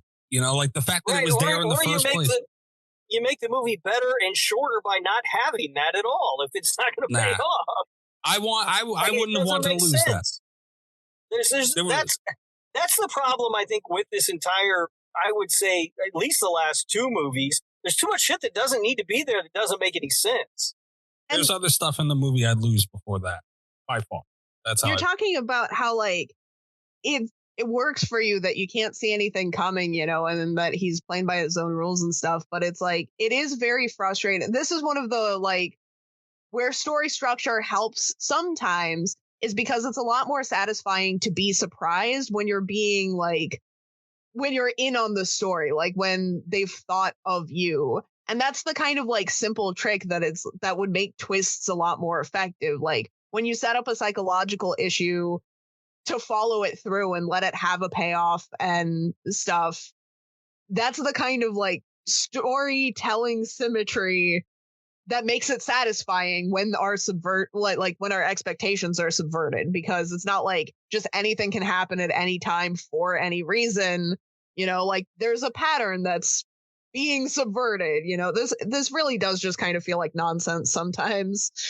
I think it served its purpose, man. They were the thing they were trying to get across was that she has problems. The new family didn't want her. The dad didn't want her there, and she's too much, and she's gone through too much. She's not well yet. That came up a lot, and it was just showing you a taste of what she is and why they feel that way and what she's going through. It did what it needed to do.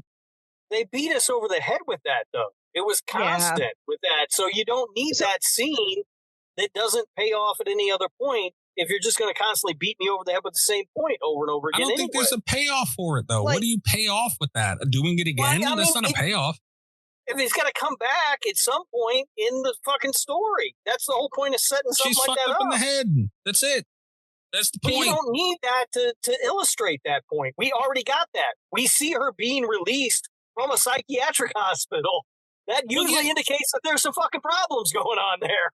Well, yeah, you watched the second movie. You don't need any of it, but you got to put something in there. And I mean, you don't, like I said, you don't have to mention it at all. Yeah, but it's cool that it's there, man. I liked it. The Terrifier franchise. We don't need any of it. You son of a bitch. There's a storytelling practice that's like show, don't tell. And you're right. Like that does show us that she's not well, but it doesn't show us like it shows us where she's at in that moment, but without it coming back. And it didn't even have to come back, but like without her kind of having a satisfying, like without it meaning anything for the payoff of the film, that's all it does. And that is immediately undone because he also tells. Like this is a very much show and tell situation, which I think is why it's so long of a movie. Like that wasn't a concept that I think needed spelled out multiple times. Like I'm kind of with Rob on this one. It was a lot. They tell us that again and again and again that she's not well, and we have to have that whole conversation with the family about how she's not well, and it's like, I don't know. It's a lot. That's fair. All right, are we ready to get into scores, reviews, facts, and all that stuff? One other spot of love I want to give to this movie, another great moment, is Art at the beginning. We talked about the cold open, but he does eat the cookies at the end of the cold open and does the dishes, and I really appreciated that. Of course, that's our shit, man. What this character has turned into is incredible. The limits it has, but how limitless it is because of David Howard Thornton is absolutely insane. Yeah, him doing the dishes I thought was great. And it's just everything, the portrayal of him, and you can write Art the Clown to do fucking anything. And David Howard Thornton will make it work, and it's because of everything he's done with the character already that you just don't question it. Like he can do anything. He can be as silly, stupid, friendly even, and absolutely the most vicious, arguably, obviously, the most vicious horror villain we've ever seen. He has that range, which is wild. I want to throw something out here as well, because like I feel like I've been very negative. I had a really bad time watching this today, and that was not entirely the movie's fault. I had a kind of a bad time watching it in theater, and that one was more the movie's fault, but I felt a lot more moderate about those opinions when I was having a better day. I have been really harsh on it, and part of the reason is because even though I like the outlier proof of concept movie best, I had really high hopes for Terrifier 3. Like I love the cast and the crew and the passion that goes into these things, and it sucks to feel let down by that. But I do still have like a lot of love for the overall franchise, if not this particular installation. And to end on a good note, I talked a lot about how inventive and praiseworthy the overly ambitious effects were in Terrifier 2. I feel like they really found their stride in Terrifier 3. I don't think that they were as ambitious or interesting because of the way that the kills were written, but I do think that the effects looked great and they looked a lot more consistent. Like I feel like they found their style of Terrifier kills in this one. And that's not nothing. Like that's a huge that meant a lot to me, especially on the rewatch. Oh yeah. Yeah. The effects are great again, and yeah, I noticed that as well. It's a lot more consistent, and it was kind of up and down with the effects in the last film as far as what looked great, what looked good, and what looked funky. There was a lot more of a range for that, and here it was a lot more honed in. Yeah, man. I mean, I like that this is Art's thing. Like gore for gore's sake is not something that I'm usually a fan of. Yeah. And it's just his thing, like it's not like a lot of movies after Saw, especially like there was a lot of movies just kind of threw blood at the screen and figured they'd have success because that's, just kind of what happened after Saw. And I don't like that. Like I am the first person to tell you, if it makes sense, I'm there for it. Give me all you got. If it doesn't and you're just doing it for no reason, then you're not going to impress me. You'll lose points. But yeah, no, it's just somehow it works for them. And now we know, like that was the thing with the second one. It's like, oh, it's just blood for blood. It's like, all right, well now it's just what he's going to do. That's what these movies will be, point blank period. That's just how it is. And I'm all right with that. And it's nice to see them, like they experimented a lot with 2. Yeah. We talked in our episode about 2 about how like they had the extra time, with it because of filming delays and, so they just went kind of crazy with some stuff. They took a lot of big risks. It was really nice to see that like they had a whole scale of styles and quality effects that they could use. And 3, they dedicated like more time and effort to hitting top tier every single time. Like, and you do still see it. I didn't feel the like passion with the script that I felt with the previous projects. Like even with the music video and stuff, I feel like there was just so much passion and you could feel it watching. And I didn't feel that here, and that really bummed me out. But I felt it in the effects, like, and that was really good. Yeah, that's fair. And a little kind of on that, it goes back to what Rob was saying way earlier, and I forgot to say something about it. I don't think, Rob, that they're going for shock and awe anymore. They were doing it for the second one, sure. And yeah, like that's probably there somewhere. Like I'm not going to act like it's not there at all. But I feel like they're just kind of going for a big kill. Like I don't think they're trying to shock anymore. I think it's just what they do, man. Like they have like almost like a budget of gore. It's like I could see somewhere Damien Leone like kind of trying to figure out what's going to cost what. And like he has one set aside for a big one.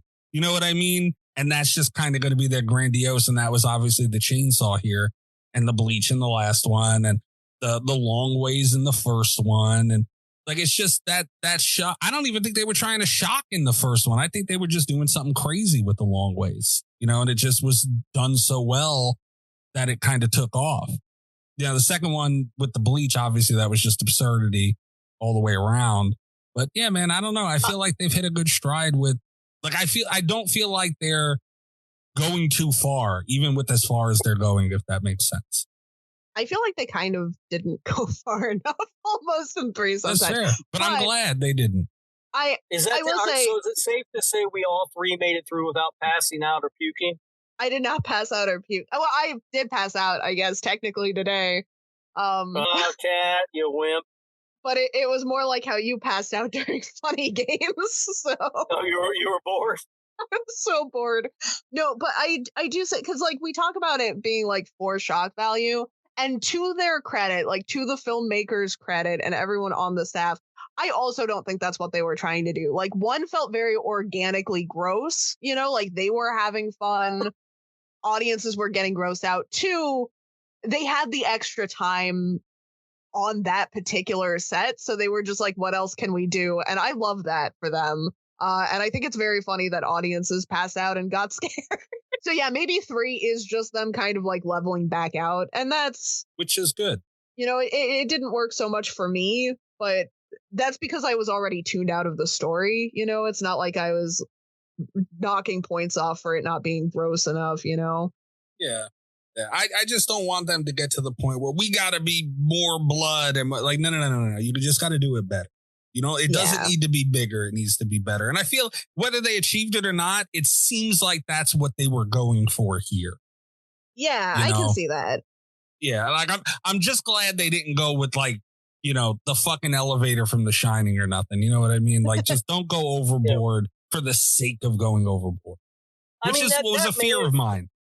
That may be the case, and maybe it was just sort of my expectations going in because of how the second one was. You'd have hated them for doing it, though.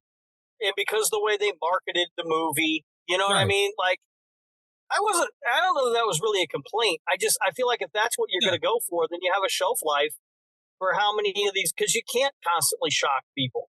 When people start going to the movie with such high expectations of being shocked, it's almost impossible to reach that bar. You know what I mean? Like, it's never going to be enough. And not to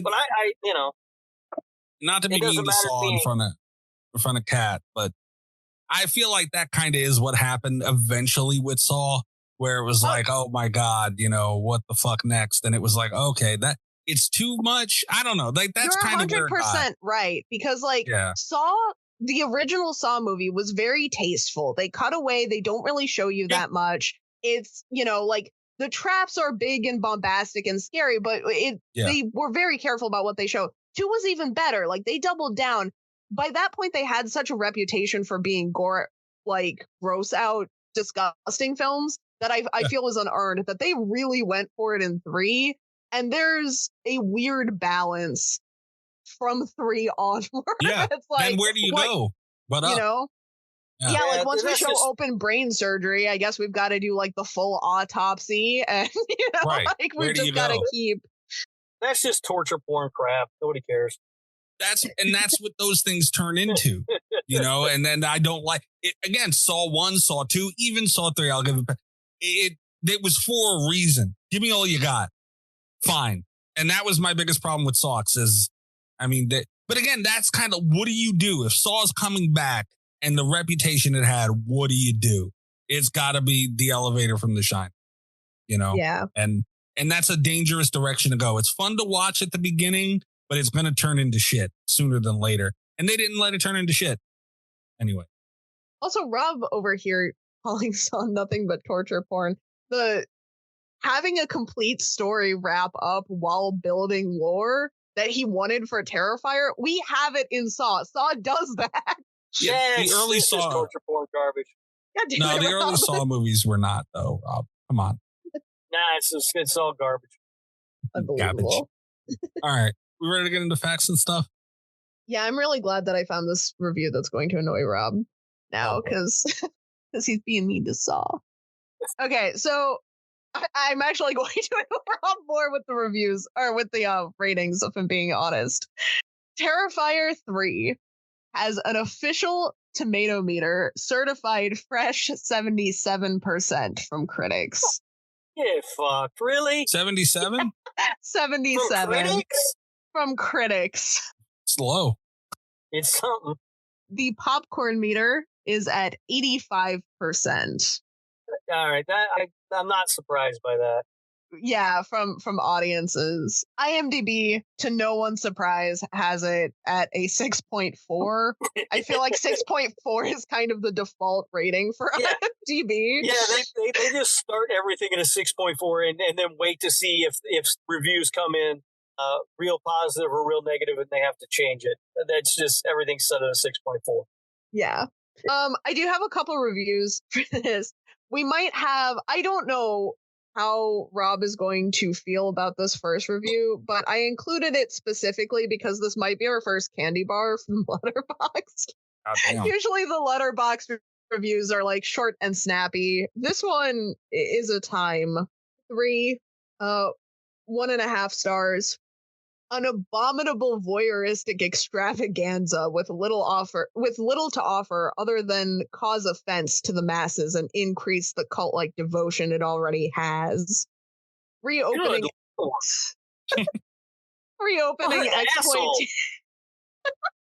exploitation cinema akin to the likes of a vintage 80s B-movie horrors or the transgressive French extremity films of the 2000s. It understands its cinematic landscape and pushes it to the outer limits. It's just not at all for me, and I find these films miserably boring. God damn, I find that person miserably boring. Can you imagine being at a party with that person? They would be the most boring.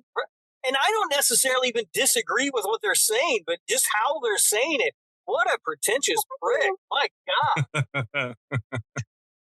I like when Rob gets mad at the reviews. The only thing I could think of was like, this sounds like an IMDb review. Like, this feels like one I would have pulled from IMDb.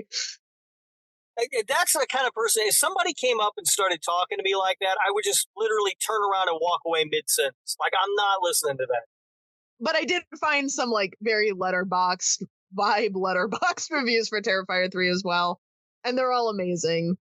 Shaking my head every time Art kills someone, so the crowd at the theater knows I'm against murder. So 3.5 stars, favorited.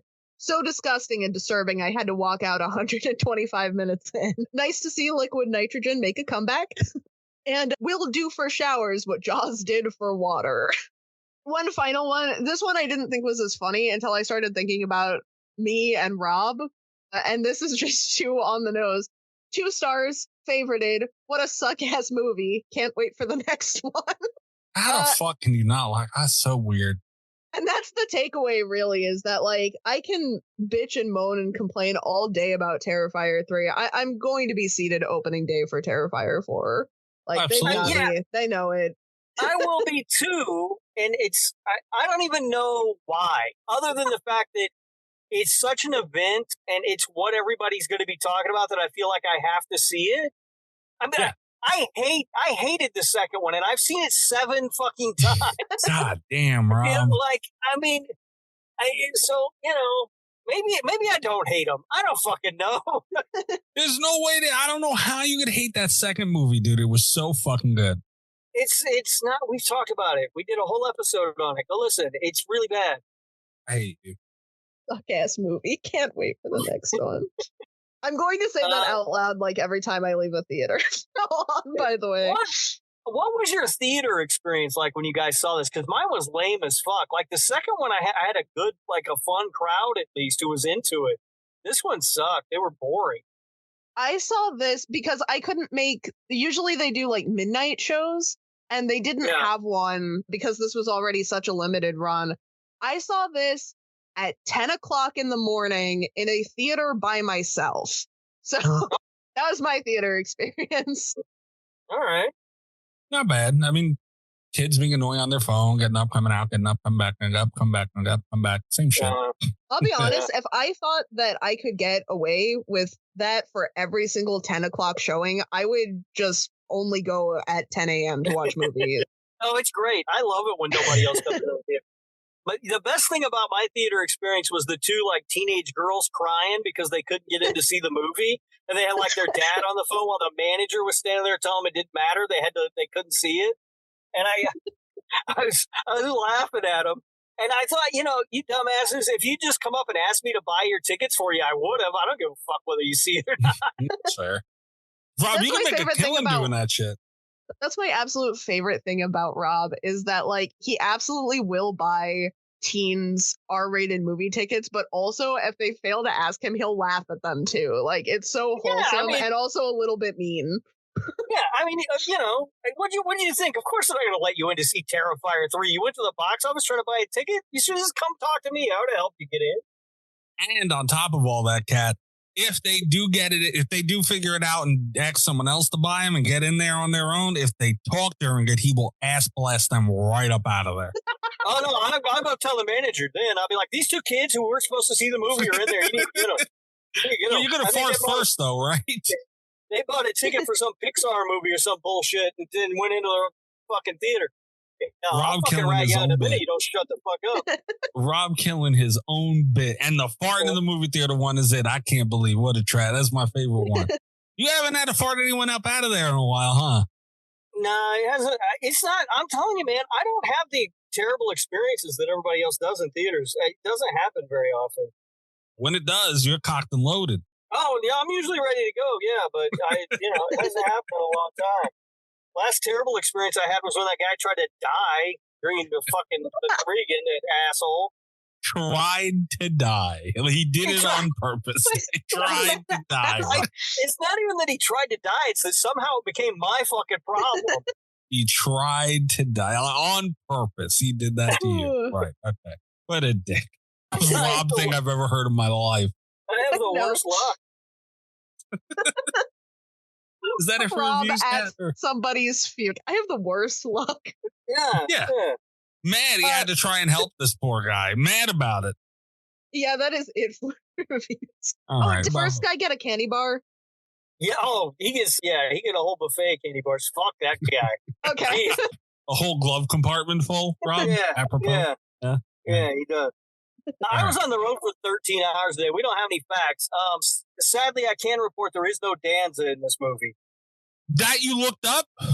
Yeah, that one I took time to look up, but I didn't look anything else up because we didn't have time. And I feel kind of bad about it because like the box office numbers and stuff, I'm sure were fucking impressive.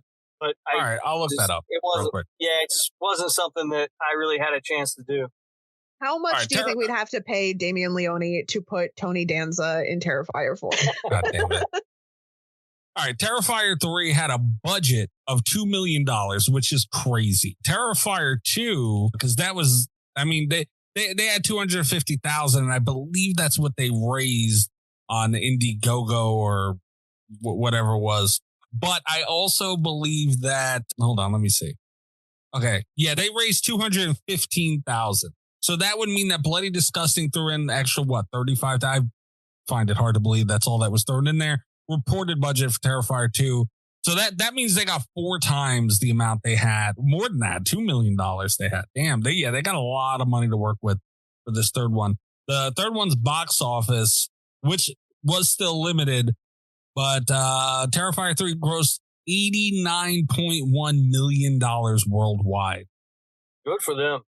Yeah. That's a lot of return on investment. 54 million in US and Canada. That's a lot of money for a limited release, man. That's impressive. Yeah. Very. In an unrated movie. I mean, look, I am of the three of us, I think the harshest on these movies, although Kat might be harsher on this one than I have been. But it doesn't mean that I'm not happy for their success. It's good for the genre. It's Absolutely. nice. It's good for indie filmmaking in general. I get all of that. I don't begrudge them their success. They're just not movies that are for me. No, we talk about that too, usually with Terrifier. So the disclaimer from me as well. I really didn't like this one. I hope the next one does just as well. Like, even if it's also kind of annoying to me. Yeah, absolutely. I want nothing but the best for the team. And I want more weird, unrated horror movies hitting theaters. Like, this is fantastic. Yeah. And we talked about that a lot in Terrifier 2, but yeah, I think it goes without saying we still feel the exact same way in that aspect. 100%. Terrifier 2, for more comparison, 15.7 million worldwide. And that was a lot more limited than this one was.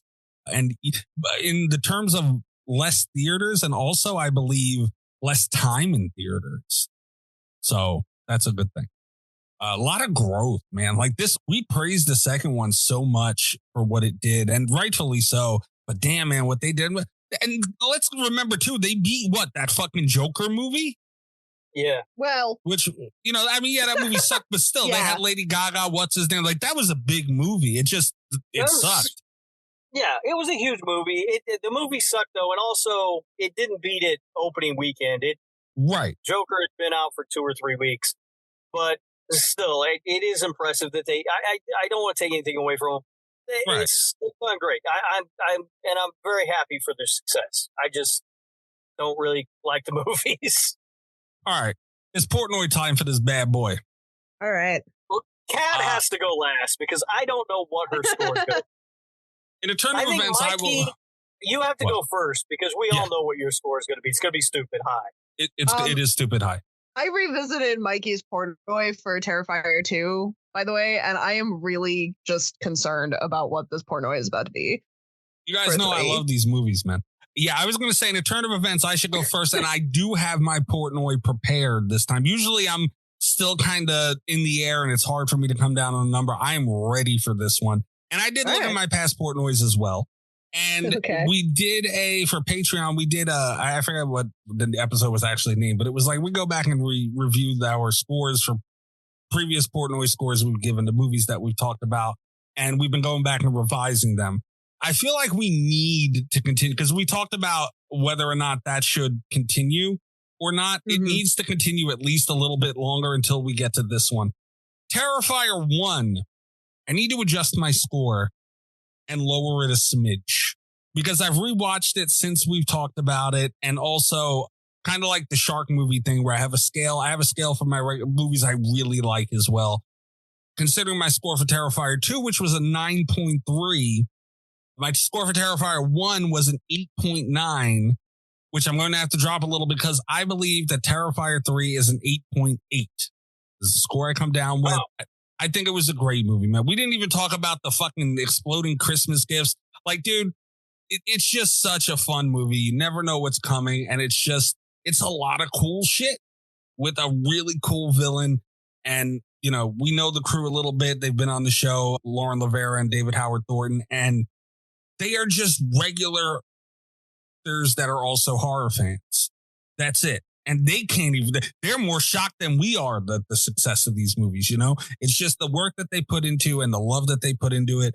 And, you know, like it's just all around. These are movies for me. I'm going to love these movies. I love Art the Clown. His range is absolutely incredible. And that's where I'm sitting, man, an 8.8 for this movie. All right, fair enough. Yeah. That is actually more reasonable than I thought it was going to be. Yeah, I got to adjust Terrifier, though, when the time comes. It has to go. And I've rewatched it, too. And Terrifier 2? Because that was the one that really surprised me. Terrifier 2 stays where it's at. Oh, okay. Yeah, Terrifier 1 has to go down a smidge. Okay. Oh, I have to drop my Terrifier 1 score by about 2/3. I don't know what I was thinking with that score. Like, I get that like a 6. 6.3. Yeah, I don't know what the hell I was thinking.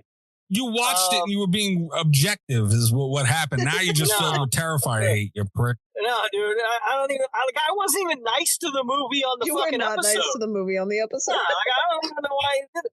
But anyway, just talking about this movie, this is the best of the franchise, in my opinion, so far. I was harsh during the discussion about the movie because I think it has still a lot of problems. It just has less problems than the others. I think the performances are really good. I don't like the direction they took the story all that much. But it is the best of the Terrifier movies. I gave it a 5.2. Wow. What the fuck? Damn, what are you going to do to that Terrifier score? Oh, that's I told you, it's coming down by about 2/3. That's going to... You got to watch Terrifier again before you drop it. Fair? Terrifier 2 7 times. You can watch Terrifier one more time. It's a lot shorter. Yeah, you'll be all right. All right. Kat, what are you doing here? So I do not feel like Rob. This is the worst of the three for me. We've strayed pretty far away from what made me love the first Terrifier movie. While I had hope from 2 that they would replace it with something really interesting, this one fell very flat. I don't agree with a lot of the script choices or directing choices or editing choices. And this one just left a lot to be desired. But surprisingly, or maybe not as surprisingly, I did not come in at the lowest. I'm giving it a 5.9. God damn, that's low. God damn, you guys. I can't believe Cat was higher than me. I thought for sure Cat would be the lowest. It's because I was like, it's because we're coming at it from like, you didn't like the other ones. That's true. So you were pleasantly surprised. I really liked the other ones. This was like heartbreaking. Cat had more room to fall. You had a street curb to fall from. That's not saying very much. I mean, this one felt more like an actual movie to me than the other two. I mean, it's not great, but it felt like not a great movie, but it felt like a movie. Like I wasn't irritated when I left the theater. I was just so heartbroken when I left that theater. I was happy as shit, man. Damn. This movie is not Slasher Radio approved because of these two sons of bitches. It comes in at a lowly 6.6. What a fucking tragedy. And the last one, Terrifier 2, wasn't approved either because of you, Rob. What I give that one? You gave that one a 3.6. That's bullshit. No, that's about right. God damn it. 3.6, huh? That's crazy low. Damn. This one has a lower average than Terrifier 2. What's going on here? Terrifier 2 was more interesting. I don't understand. Oh, I agree. Absolutely. But it's only by 6.7 to 6.6. Like this one, at least Rob tanked the last one so much. I figured him liking it a little. Bad. The last one is half good. The first half is good. And then the last half goes on for 2.5 days and it's awful. All right. Feel how you feel. But I'm just saying, I thought that would balance this one out to a degree, to where at least the overall score would be better. Well, don't yell about that's Cat. Cat's the one who dropped off. I went up. Not by much. Not by enough. What the hell's wrong with you, man? 5.2. All right. If you want, I can lower my Terrifier 2 score. But I won't feel good about it. Okay. No. Well, leave it alone. You should feel good about it. All right, Patreon. As the person who's seen that movie the most, I can tell you it's not good. You've seen that movie a lot. I think secretly loves Terrifier 2.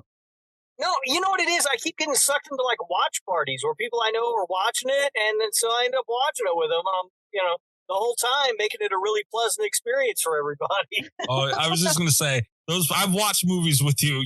With movies you like, you're a pain in the ass, let alone something you don't like. Jesus Christ.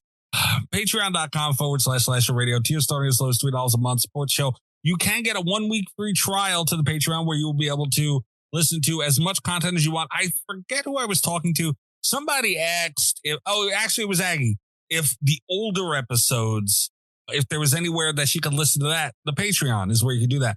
The old episodes, they suck. I'm just going to let you know. Patreon. Yeah. But I don't know, growth and everything. Like I like listening. Like if I start on a show, like a new podcast that I'm listening to, I'll listen to their older stuff just to see where they've, you know what I mean? Like, I don't know. I like stuff like that. Yeah. So yeah, you can do that. You can also gift subscriptions to the Patreon, by the way, as well. So, just throwing that out there. That's a new feature. It is the holiday season. For the holiday season, you can really annoy your least favorite Terrifier fan. We're backed up with Patreon show ideas. Like this week, we have the damn ring thing from Allie's stream that we have on Patreon. You can listen to that. You can watch that over on the Patreon. Kat has something coming up that's holiday themed. Rob, you said you had another game. We have the Patreon power rankings that are coming up soon. A lot of talk about that too that I've seen, Rob. Oh, really? Yeah, a lot of implications and things like that. Aggie was wondering about this text message and Black Friday, if that's going to affect her score. There's a lot of things going on. Be revealed in time, Aggie. Right. Carly just got thrown in the mix. That's a new patron to see where she goes. A lot of stuff going on over there. Also, though, I mentioned not too long ago, we haven't done a sexy time with Rob in a while, so I've seen some rumbling on that as well. So it looks like we might be due for that. A lot going on the Patreon. Wait, rumbling or grumbling? A little bit of both. We do the grumbling. They like doing that shit to us. We're the ones that grumble. They're the ones that rumble. Right. Literally and figuratively, I guess. Well, also, the year-end killer beats, we got to get that in at some point. We're backed up. Yeah. So, yeah, patreon.com/Slasher Radio, man. Support the show. It is a very low monetary way to support the show. Also, reviewing the show on iTunes, Spotify, wherever you're listening. That is a free way to support the show. And also, you give us a follow on Twitter, Blue Sky, YouTube, and TikTok for now at Slasher Radio. For now. I'm going to be so happy the day I don't have to upload to that damn site anymore. And that's really it. I'm at Mikey's Dead. Rob, where they find you? You can find me on Blue Sky at Radio Rob 123. You can listen to the other show that Kat and I do together, the Nick fucking Woo Cagecast. That is Nick effing Woo Cagecast in your podcast player. We just did our episode on Joe, and we've got an episode on some movie called Rage coming up, whatever the hell that is. Sounds interesting. Yeah. Stop talking shit about me too at the end of those shows, man. I didn't do that. Yes, you did. You said as much fun as I let you guys have or something like that this last week. Stop it. I don't remember that. We'll start having my legal team listen to those shows. Slander. We're allowed to say on... Yeah, say over there. Go ahead. That's something you did. Here's the new challenge. Go ahead. Say on this week's episode of Rage on the Nick F. and Woo Cagecast. Go ahead and do it. Good idea. I was thinking of that the other day. Because I got done listening to you guys' episode, and I said, well, at least they're not talking about my ass anymore, even though that's annoying. And I said, you know what?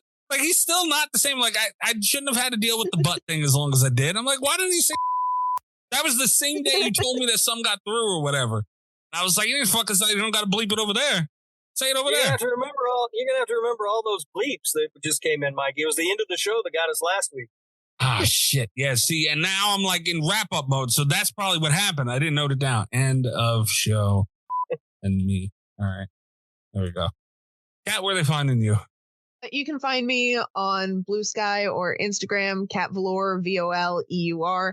You can check out my website, catvoleur.com. You can buy Tasteful, a literary cannibal anthology that is out now because podcast time is weird. Hell of a deal. All of the proceeds go to the Phil Abundance. Read some spooky cannibal stories. What is that, Cat? Phil Abundance? Yeah. Is a food bank located in Philadelphia. Nice. I like that.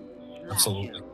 Definitely go support that. All right, guys, we will be back next week with our pick for the Christmas battle. You guys got me fucked up now with the Christmas battle that we have with the patrons. We don't have a name for it. It's not the shit they've been saying. You almost said it.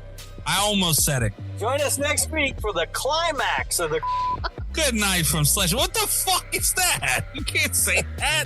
Good Lord. I'm gonna have to beat Climax too, right? No? God damn it. Climax. Circle jerk. Out. God damn. How do you find ways to make things worse? I've been sitting on that for like the last hour. You son of a bitch. There's so many things. Like, it's bad. People can come up with things that are annoying and pain in the ass. Fine, it happens every day. You make things worse. Fuck. But I make your life so much better, Mikey. He's lifting you up. All the best of Slasher Radio Podcast.